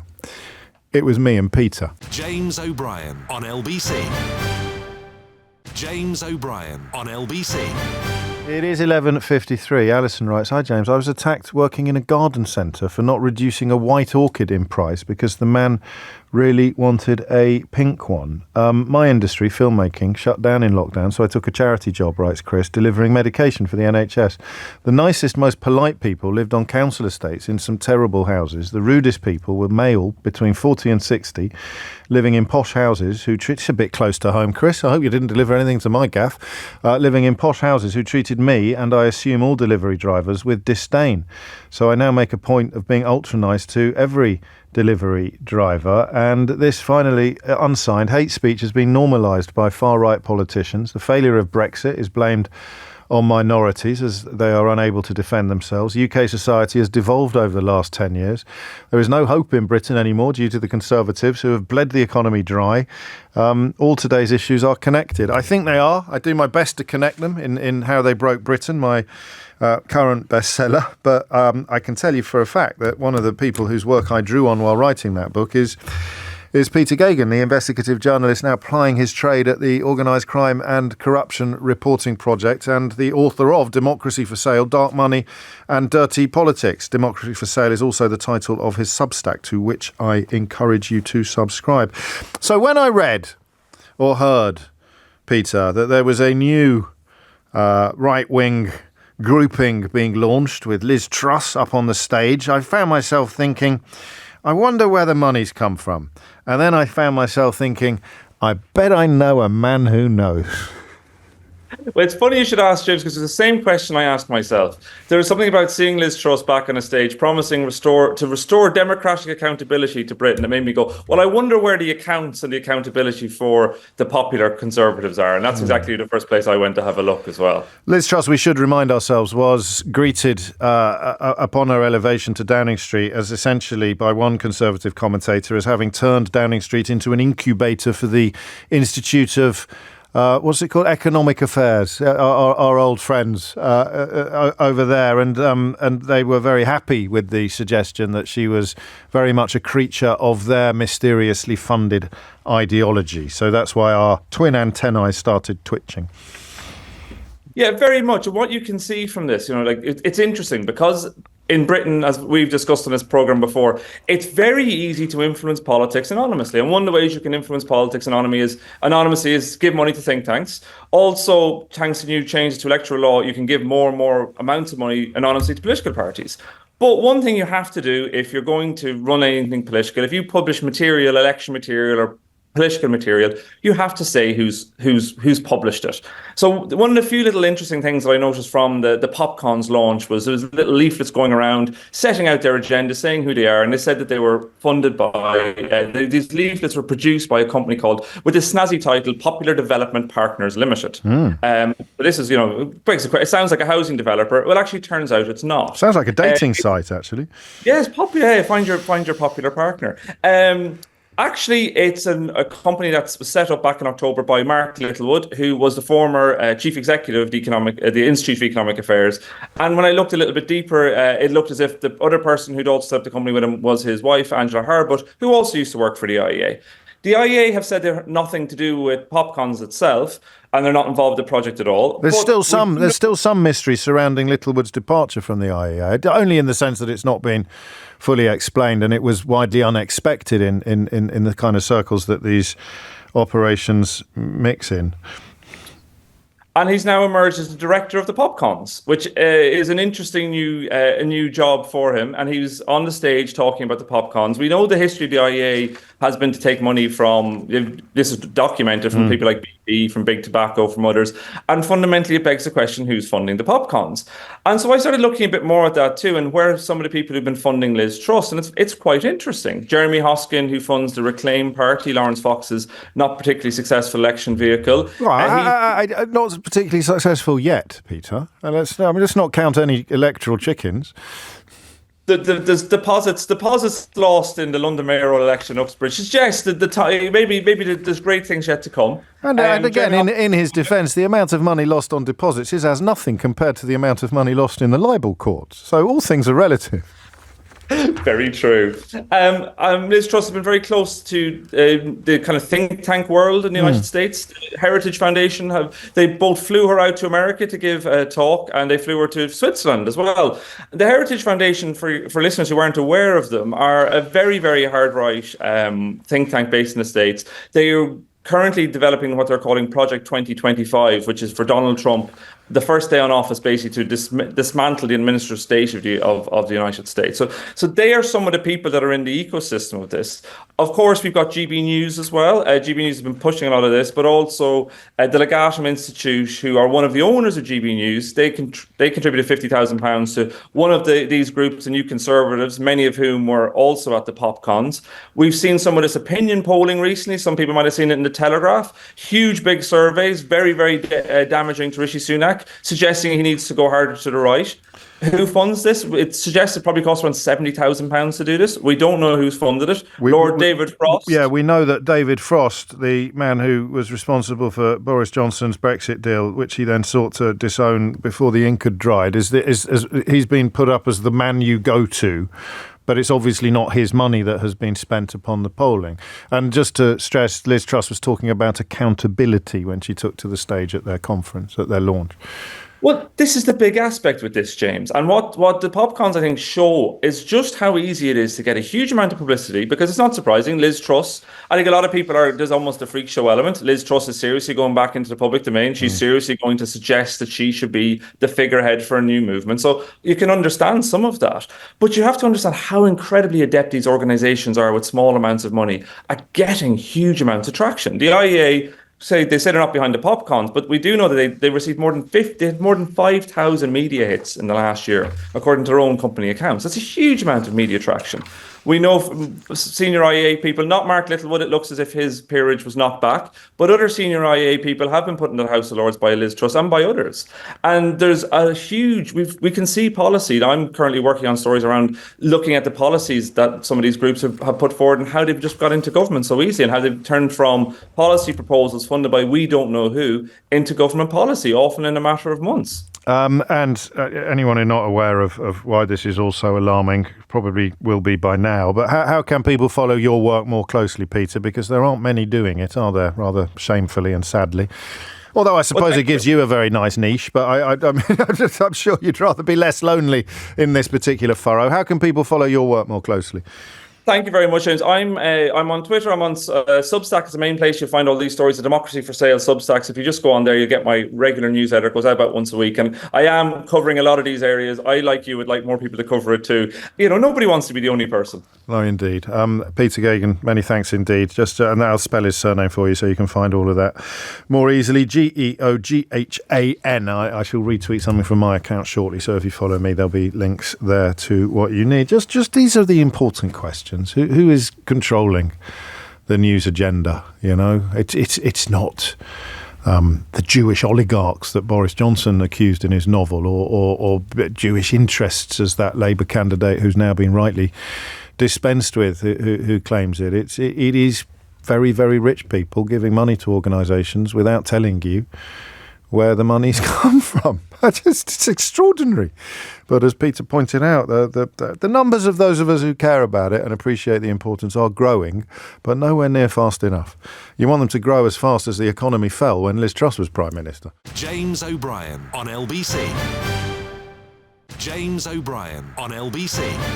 5 minutes after 12. Quite a bit of a late flurry there on calls regarding retail. So I may take a couple more of those this hour, but we're going to mix things up a bit. Let me remind you, quite a few of you pointed out, this is how the Mystery Hour board game works.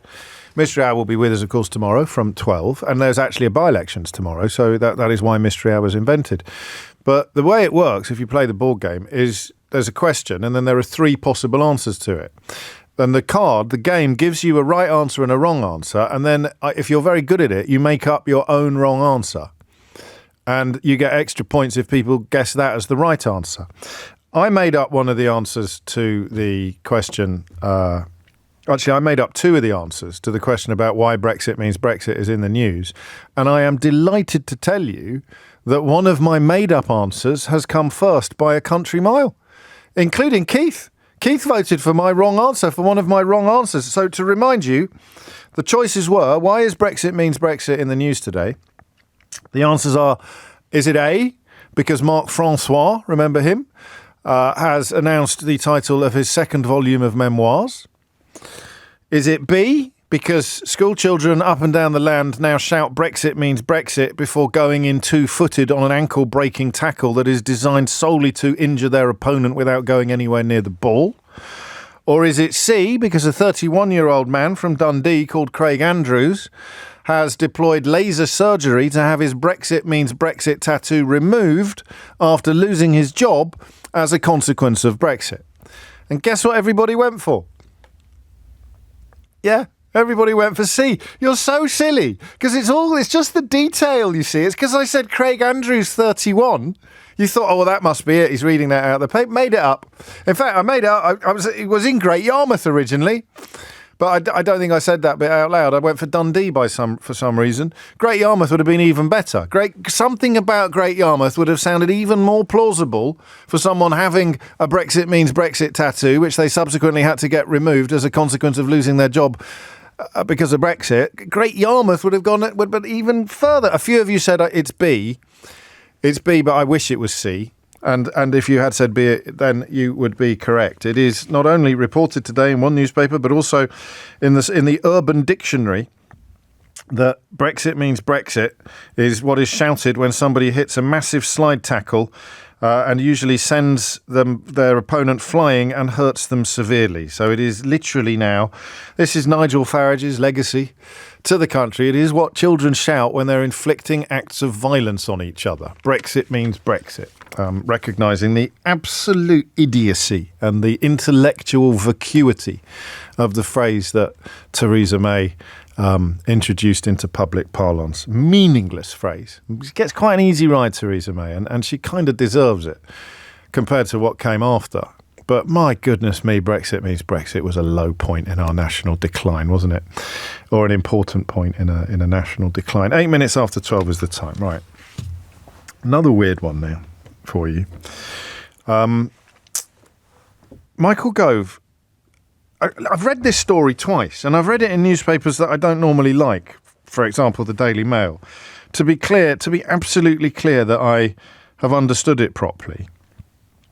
We're very lucky on property conversations on this programme. There is there's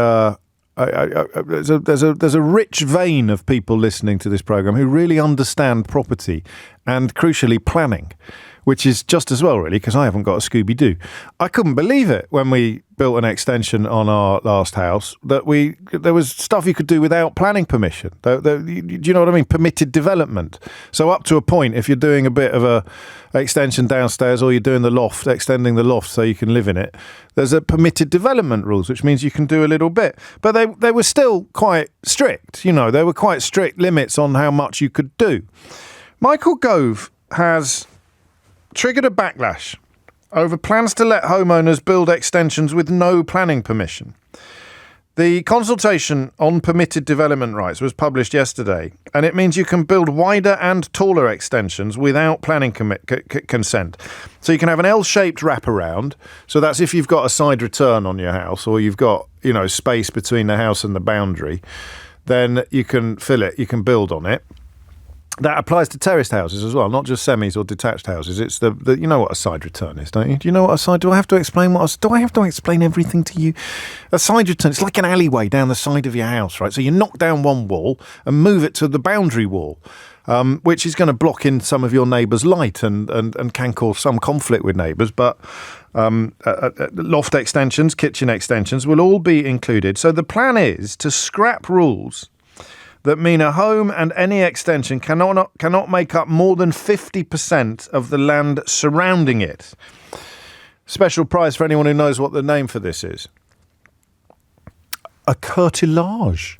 I don't know if that's how you pronounce it. A curtilage. Curtilage? Tomato? Farage? Curtilage. Or curtilage. Or possibly curtilage. Curtilage. It also means you'll be allowed to convert as much loft space as you want without any permission whatsoever. Now, let me rephrase that for you. Because what I've just done is tell you that you can now build a massive L-shaped wraparound, a loft conversion or a kitchen extension without any planning permissions whatsoever. They are looking at scrapping all rules that mean there is a limit on how much of the surrounding land, or curtilage, you can take up with your new development, right? This is really interesting. You know what I'm going to do now, don't you? Yeah. Try the story from the other end of the telescope, okay? Michael Gove has introduced plans that means your next-door neighbour can now build wider and taller extensions without any planning consent whatsoever. This includes L-shaped wraparounds, loft conversions and kitchen extensions. Your next-door neighbour will no longer be required to limit any extensions to just 50% of the land surrounding it. They will be able to build on anything. If I've read this story correctly, you could build on your entire garden. Now, I am not an expert on these matters. And anyway, Michael Gove's had enough of experts, as we know. But this seems to me to be one of the worst ideas I have ever heard of in my life. Not only do the current rules leave the doors open for disputes, we have had one ourselves in the distant past. Had an extraordinary experience. And I don't think, unless it's happened to you, I don't think that the discombobulating nature of a dispute with a neighbour over a planning issue can be fully understood unless you've gone through it. Because it impinges upon that notion of dominion, you know, that notion of security. The Englishman's home is his castle and all that gubbins. But when you come home and close the door, we talk about this quite a lot. I think I'm a bit obsessed with it because I went to boarding school. Where you come home and you close the door and you are home and dry. You are safe. But if you're in dispute with your neighbours, there's a niggle there that shouldn't be there at all. And if your neighbours have built something that you hate, which has never thankfully happened to me, if your neighbours have built something that you hate, if they've blocked out your light by putting up a wall, then your home will never be the same again. There was a terrible story about a month ago about a bloke whose neighbours had essentially sort of built so close to his house that where once there had been a passage you could walk down, there was now about 1.5 inches of space. And they'd broken planning rules, but the rigmarole involved in getting them to take it down or knock it down again is extraordinary. So the plan is to let your neighbour or you essentially build whatever they want on the land that they own, regardless of the impact that it has upon your home. I presume you can't just throw up a 4-storey house in your back garden and stick it on the market. But if it's an extension of your own property, there seems to me to be something of a free-for-all on what you are entitled to do. And the Mail, normally swimming in slightly different directions, but they're pretty clear that this would essentially create a civil war. It won't work, says a chartered surveyor, quoted in the newspaper. If you let neighbours make these changes to their properties without controlling it, you'll create a civil war. It just won't work. Some of the other ideas are worth a look at. They're talking about building on converting offices into homes and building on green belt sites or brownfield sites, I think, rather than green belt sites. It's all a bit of a mess, isn't it? And again, you find yourself thinking, why are you doing this now? We've had 14 years. And the rationale for it is that it would provide a boost to small and medium-sized developers. That's the brownfield stuff. And I suppose letting people build whatever they want on their own property would let people do the. It would let builders, you can see the economic boost for that sort of thing. I just want to know whether this is as stupid as it looks. And I need to know from two types of people, either people that are more across the facts than we are, 0345 6060 973, or people who can already relate just how damaging to your own domestic harmony, your own domestic peace, a neighbour's building projects can be. I like these. Do you know that we once did a phone-in? This is 100 years ago, and it makes me think of Steve Wright, actually, because he loved... Danny Baker put it quite beautifully in a tweet last night. When if you love radio, whether you work in it or not, you'll know what he's talking. It says 95% of the people you hear on the radio are just that. They're on the radio. They're no more than that. To work the radio, to master and elevate radio, to play with it and extend the possibilities of radio, to swoop and soar with the medium. That's the trick. Steve Wright knew that. Steve Wright did that. I'll share some more thoughts on Steve Wright in a moment. But whenever something extraordinary happens on the programme that has very little to do with me, if anything, I do think of Steve Wright. And that's why I was so sad to hear of his horribly early death last night. And one of the things that makes me think of Steve Wright, he would do it with carefully produced and scripted characters. We sometimes do it randomly. We get called, that could have been... We had a woman who rang in to complain about the building work that was being done next door. Do you remember this? It was about 10 years ago. And it started while she was on the phone. And we thought she'd been exaggerating about how loud it was. But we couldn't hear what she was saying. On the phone, we couldn't hear what she... And I said, are you having to put up with that every day? I think it was like a... Have we got that? Is that still anywhere in the archives? It was just extraordinary. Absolutely extraordinary. But that oddly made me think of Steve Wright, because that's what Danny's talking about, those moments of radio where it just seems to go somewhere that you weren't expecting it to go. So it's something that we've covered a little bit in the past, but the prospect of being able to, this person warns in fact, the Tory party MP, the Tory MP is worried that it might open the door to 3-storey extensions on the backs of houses. In fact, the Tories are getting a little bit NIMBY-ish about it, because I suppose they're worried about what it might do to their vote. But here it is. Two questions, really. Do these proposals look as mad as Tory MP Greg Smith suggests? Are we really looking at the prospect of an extra 3-storey extension being built on the back of a house? And question number 2, even as the things are now, even with permitted developments now, how much stress can a neighbour's development bring into your life? Within the rules. Obviously, if you've got stories about them breaking the rules, that's interesting as well. But it may not be as exciting.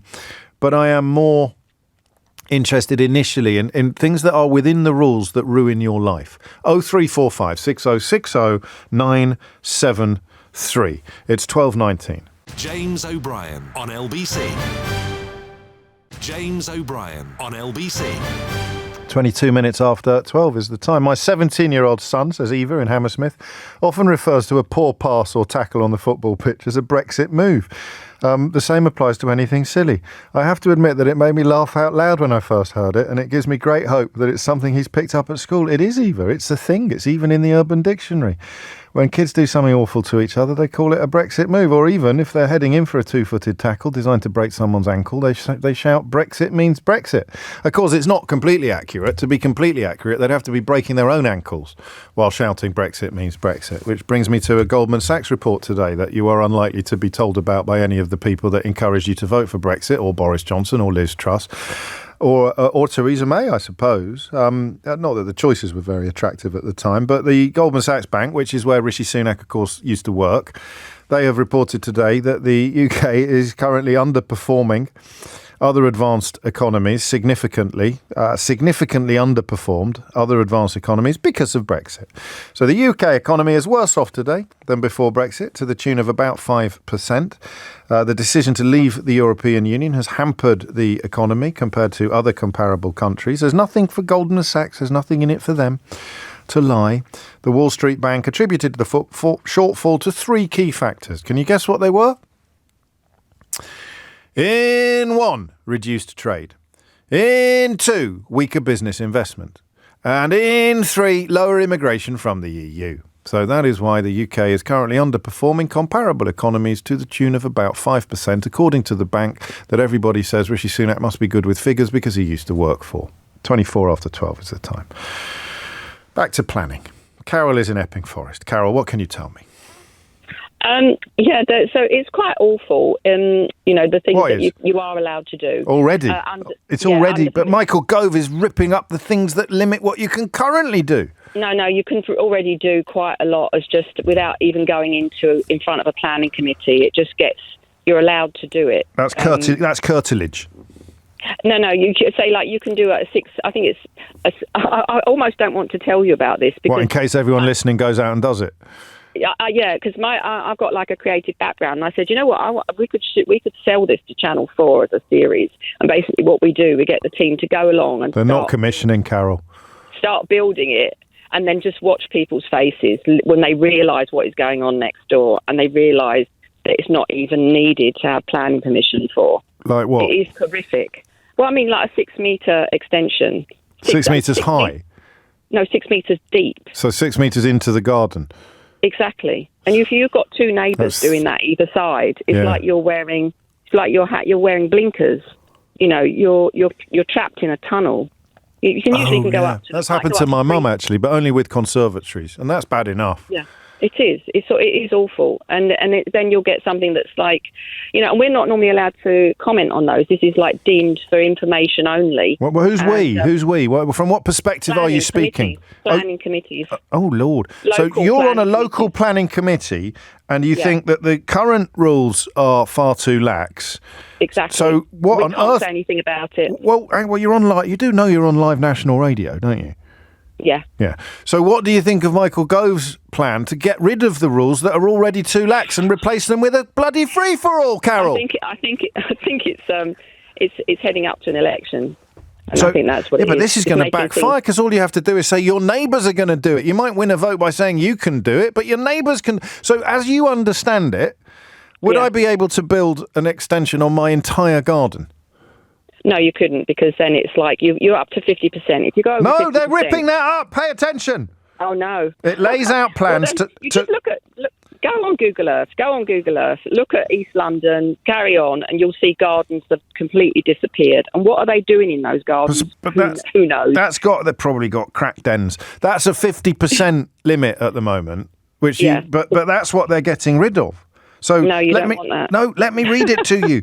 Goodness me, you're supposed to be educating me, Carol. It lays out plans. This is the consultancy that I haven't read this. I'm sorry. I'm telling you now. It lays out plans to scrap rules that mean a home and any extension cannot make up more than 50% of the land surrounding it, known as the curtilage. That's in the bin, Carol. Yeah, naughty. Naughty? It's worse than naughty. I mean, I must say, I'm not a national party, and I'm on very local politics. I'm not on the one that makes all the decisions. We just give a steer. Okay. But it wrecks people's lives. Yes. It really wrecks people's lives. It is awful. And the idea is that they do not want to. Ideally, they don't want things to go in front of a committee.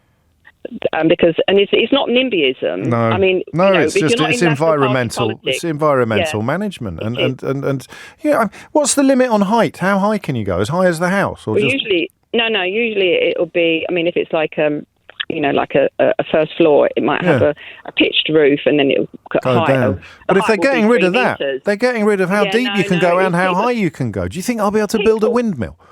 I don't know. I've always wanted a windmill. Not pull it down. But the thing is, it's people aren't even getting planning permission. The number of people building things without planning. We had people building swimming pools without planning permission. They just start building. That's not. I wouldn't mind that much, would I? Would it be that annoying to have a swimming pool next door to you? Well, it would be if they ripped down all the mature trees on the boundary, and then they built their swimming pool up to the fence. No, that's a very good point. I mean, there is a reason why all of these rules are in place and why people like you are so necessary in giving steers. Carol, come back a minute. You're going to have to swat up on this, aren't you? Well, we're already quite swatted. I mean, we're just... You're not swatted enough, madam. Michael Gove is ripping up the rules that you think are already a travesty. But can I just say, we're local. So local politics, not district, the one below. So it's local planning for local people. Local, exactly. And we don't even have the final say. So we can just give a steer because we know what everything is. But we can't stop it. If it goes to the district, then that's it. It's game over. Swimming pools all round. And au revoir, cartilage. Mes amis. Carol, thank you. And this is a Tory responding to a Tory. That's when you know you've got a problem. Greg Smith, whose constituency covers rural Buckinghamshire, said he supported small extensions without planning permission, but there must be limits. This does have the potential to pit neighbour against neighbour, as if we're getting into the realms of an extra 3-storey extension on the backs of houses. And as Carol just pointed out, it's bad enough if it's 1 storey. If you've got it on both sides, so you've got a lovely patio, you sit out there in the summer, catches a bit of sun, as it's making its way overhead, possibly have a cocktail, read a book, and then both sides build extensions. What have you got? You're sitting in the dark. Your patio will be green by August. Won't be getting any sunlight, be covered in lit. Oh, man alive, honestly.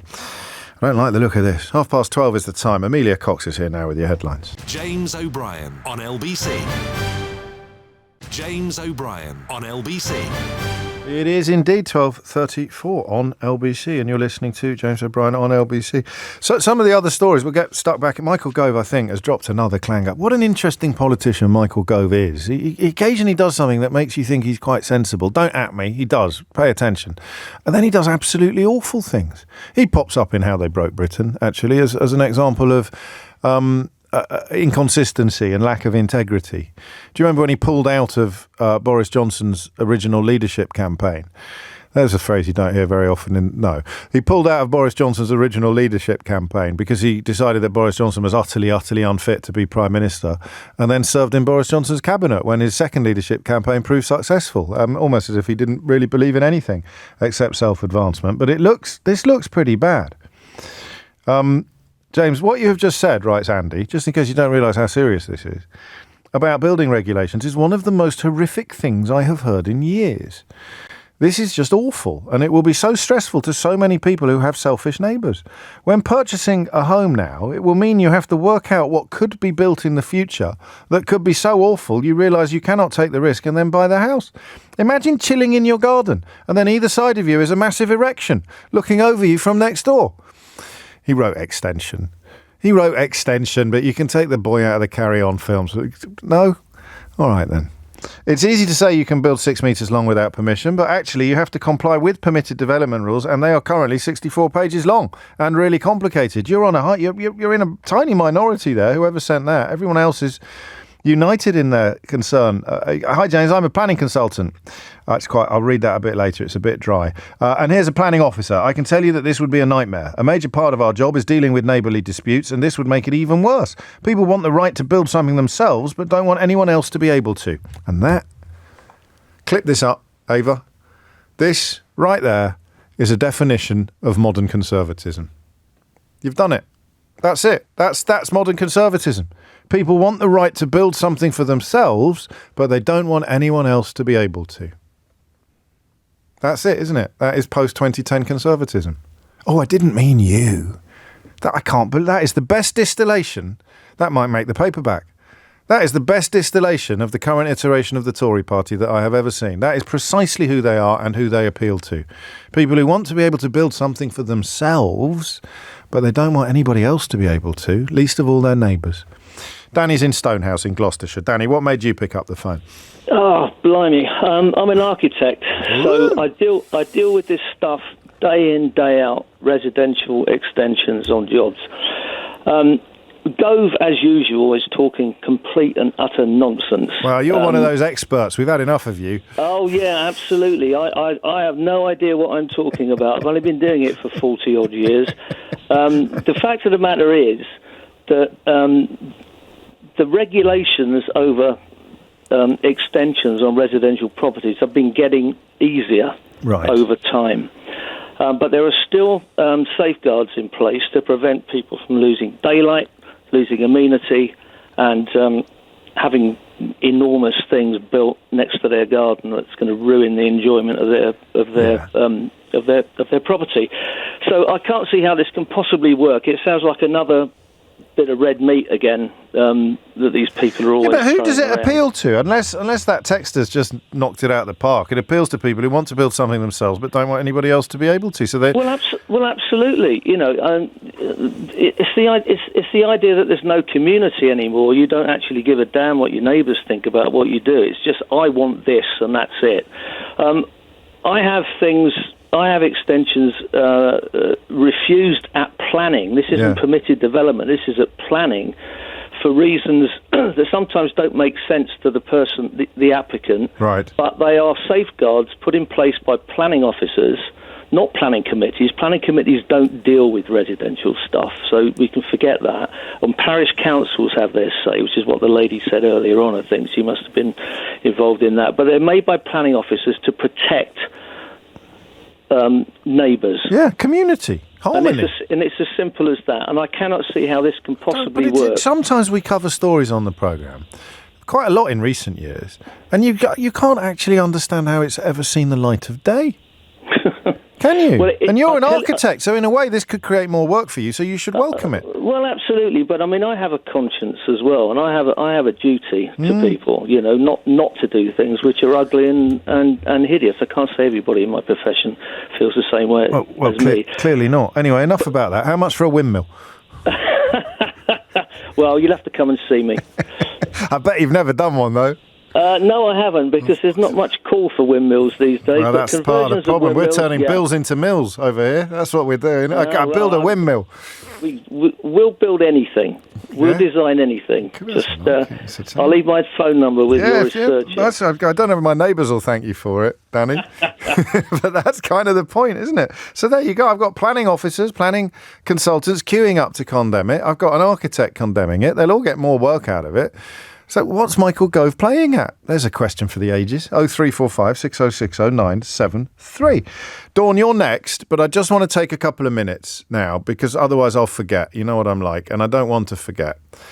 And I just want to say how sad I am to hear of the passing of Steve Wright, who for many people is the essence of what we somewhat pompously might call creative radio. And I am going to take a few minutes to tell you a little bit about him. And my encounters with him, which were magical. You listen to him at school. We used to have Steve Wright on in break. If you were skiving rugby, you'd be listening to Steve Wright. And what you didn't realise, until you had the privilege of getting to know him, was that the attention to detail on that programme, which often sounded, all of his programmes on Radio 1, on Radio 2, they often sounded improvised, off the cuff. It was the polar opposite. It was his programmes, his radio programmes, were choreographed like the finest ballet. Every dot and comma was edited and pared back to the point of perfection. What he did on the radio was extraordinary. Kenny Everett, in the early days of Capital and later at Radio 1, pushed the envelope. Steve Wright picked up the envelope and used origami to turn it into a beautiful flower. I think he'd have quite liked that. It's a bit partridgey, that description, but I think he would have quite liked that. And when you work in radio, you discover, as countless radio presenters have done, I don't want to spoil it for anyone because it makes us all feel very special, but if he rated your work, he would let you know. He would go out of his way as an ambassador of the medium to let you know that he rated your work. And it was like a sort of papal blessing. It was like something being handed down from the Vatican when that happened. And if you ever had the privilege of going on his shows, all you could do, even if you were a moderately successful radio presenter yourself, all you could do was sit there and wonder, just sit there in wonder at his mastery, not of a craft, because it's a craft for some of us, and for the very special few that you don't get to decide whether you're in or not. That's up to other people. For a very special few, radio is an art form, not a craft. It's beyond journalism or playing records or whatever it is, and it goes to places that a tiny number of professionals can go to. So I'm spoilt for choice, really, when it comes to examples, and I don't know that I want to play you his voice because I think it will break me a bit. But I do want to play you a little bit of music and then tell you a story about it that for me sums up Steve Wright. And you may not know this story. It's a little bit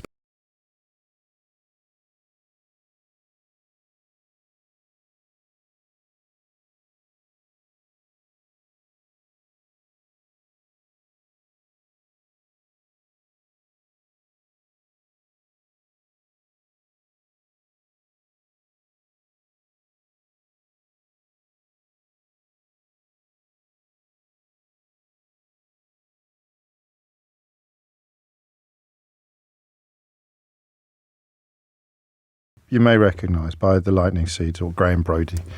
It's called Pure. It's an absolutely beautiful song. And Steve loved love songs. I got this story off Pete Perfides, the music writer and author.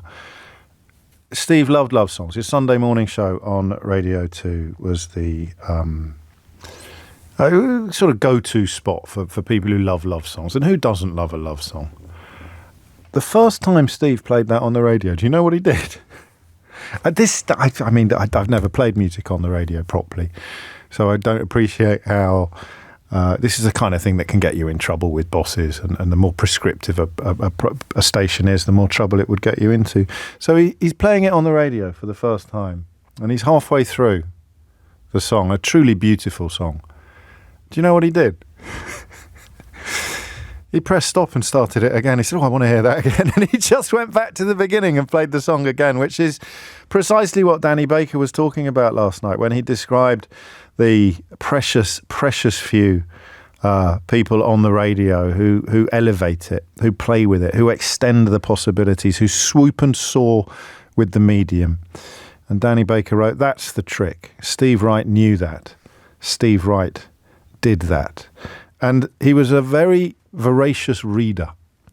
He actually, do you know what he was? He was an inhaler of culture, Steve Wright. If you ever spoke to him, and I only had the privilege of speaking to him a few times, I get a bit starstruck, you know. Someone says, we must have lunch at my club. He invited me to lunch to the RAC club, and I was a bit too nervous and I wasn't sure he meant it. And I realised what a stupid boy I was. I should have bitten his arm off.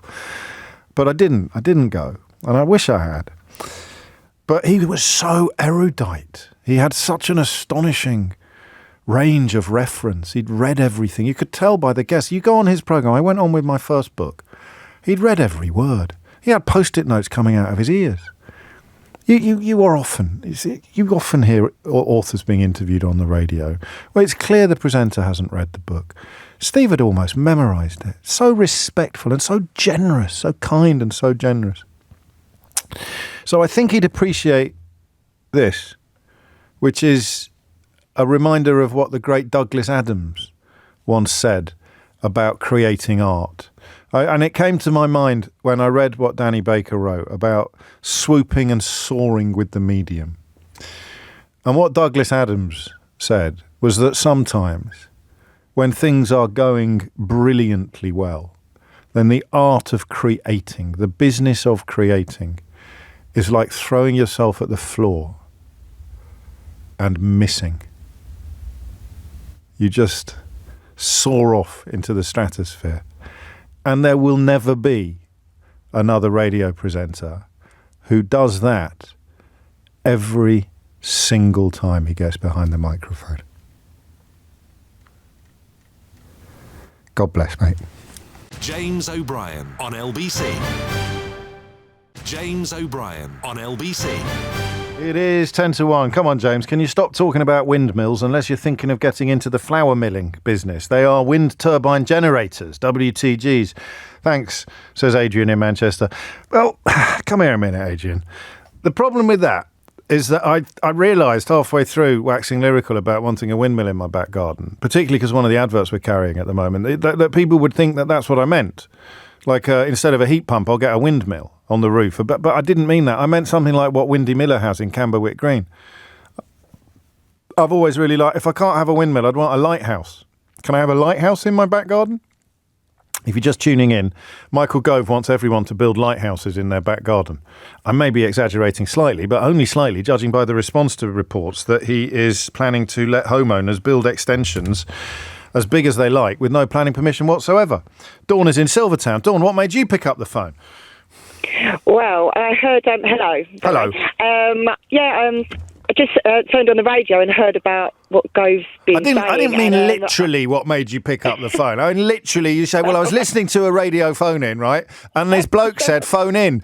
And so I did. I meant, what is the thing in your life that is relevant to the thing what the bloke on the radio is talking about? My parents' house. Yes. Basically, they've lived there 50 plus years. Their neighbours have bought up 4 or 5 houses on either side. Yeah. And essentially, they've gone up as far as they could, which is, I think, is 2 stories. They've gone out as far as they could in the back garden. Oh. And not only that, they've built outhouses on both sides. And this is the one. On the right-hand side, they built a 10-foot breeze block wall where there used to be a little chain-link fence. Oh, Lord. 10-foot breeze block. The outhouses are all breeze block. And so my mum and dad's beautiful little garden is sort of overshadowed. And so that's about... I think the studio... Really I know you can't see me, but the studio would be not as high as 10 foot, is it? If I can touch the ceiling, I'm 6 foot. My arm's not 4 foot long, is it? It's huge. No. Well, and have they tried to object, or have they tried to ask the neighbours what they're playing at? Our parents are really easygoing, but sure, but everyone's got their limits. And complained, and the council made them remove a couple of lines of the breeze block, and that was it. And that was it. But this is, I mean, it's overkill. A breeze block wall where they're, all right, build a fence, a wooden fence. Something nice. Well, that's the point, isn't it? So, there are things you can do, and there are things that you shouldn't do, and things that you shouldn't be able to do that you can do. But an unadorned, unplastered breeze block wall, that is just almost giving the finger to you. It's flicking a bird at your neighbours, isn't it? Really, it's saying, I don't care about you. This is your new view. Yep, totally. And on the front, they've paved over. I mean, it's literally everything they can pave or concrete. Do we know why they've done it? Do we know why they've done it? It's space. I think they've got family living there, possibly not meant to. But at the front, they covered it as well. I think there's a huge, huge tree, and I think they tried to get that removed from their drive, so they couldn't get a drop down. So they still paved over them because they own all the houses. They use it as their own public little car parking area, and your mum and dad can do absolutely nothing about it, and that's under the rules as they currently are. These are the rules that Michael Gove wants to get rid of. And what made me laugh is a bit like, if you can imagine a little Lego block, I reckon they would build in that little section between the extension and the outhouse. I reckon they would build there and build up.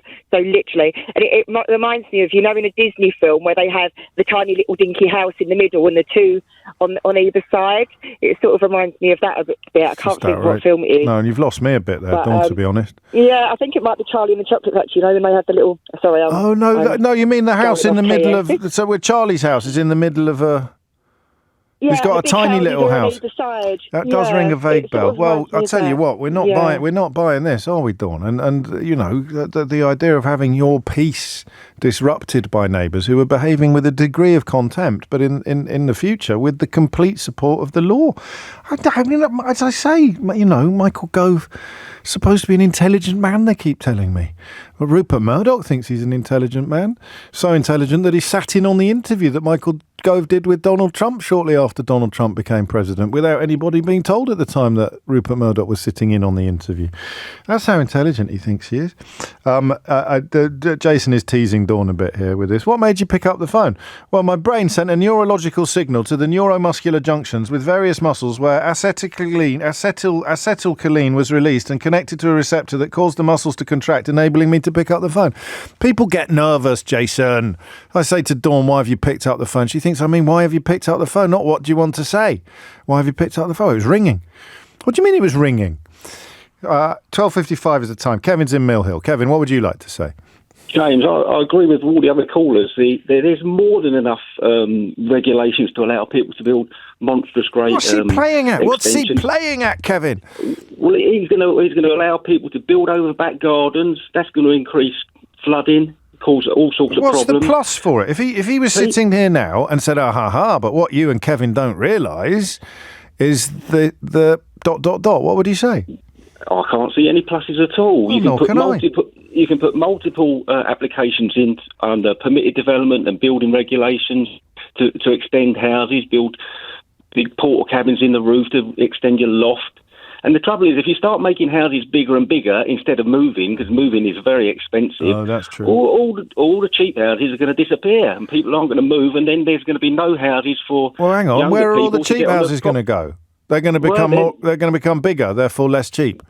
Less cheap, and then not some of these new developments. You can't put a cigarette paper down between them, so they're not going to be. Yeah, but where we live, there's loads of new developments, and it's not long before people want to convert the garages to accommodation, build extensions out the back to make. But is this not one way of maybe Michael Gove would say this is one way of solving the housing crisis, so that people won't need to move; they can just build a bigger house. Build a bigger house, but then where are the first-time buyers going to buy their houses? Yeah. That's a good question. What's your perspective, Kev? Well, you say we. Who are you speaking for or of? Well, we live in a nice area in Mill Hill. We're very lucky. We're near the green belt. And are there any windmills in Mill Hill? There used to be. Well, that's where it got the name from, isn't it? There's some nearby. Was it on a hill? We're on a hill, yes. That's what we need. We need a new windmill in Mill Hill. A windmill for Mill Hill. We could start a campaign. Get the tourists in. That'd be fantastic. But so you're in some sort of planning group, are you? We're on the Mill Hill Preservation Society. Just trying to keep Mill Hill all pristine and nice for the future. I'm a big fan of that kind of behaviour. Guys, squeezing Keighley and Epping, or have we not got time? I like to go from Kevin to Keighley because I'm a fan of alliteration. From Mill Hill to Epping. Can you do it in 42 seconds, Keighley, do you think? I can, just very briefly. I'm a building surveyor, and I don't agree, with the proposal. I haven't found one person who thinks it's a good idea.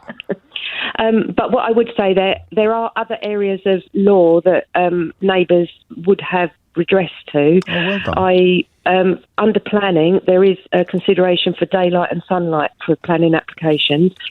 And I think that also applies for permitted development. Neighbours do have an opportunity to provide comments to the planning authority, although limited period. But there's also something called rights of light, which... So don't despair. I did say 42 seconds, but rights of light is something people need to look up. Don't despair, although the report is described as a wider shake-up of planning rules that mean permission for homes will be automatically granted in urban areas that do not meet their building targets. There you go. That's what Michael Gove would say. I'm helping areas meet their building targets. Thank you, Keighley. Thank you, Kevin. Thank you, everybody. If you missed any of today's show, and I think, did Keith? Come here. I think I did a record number of hooks and teases where I remembered to deliver the punchline today. Do you? Look at that, 20 years in the job and improving every day.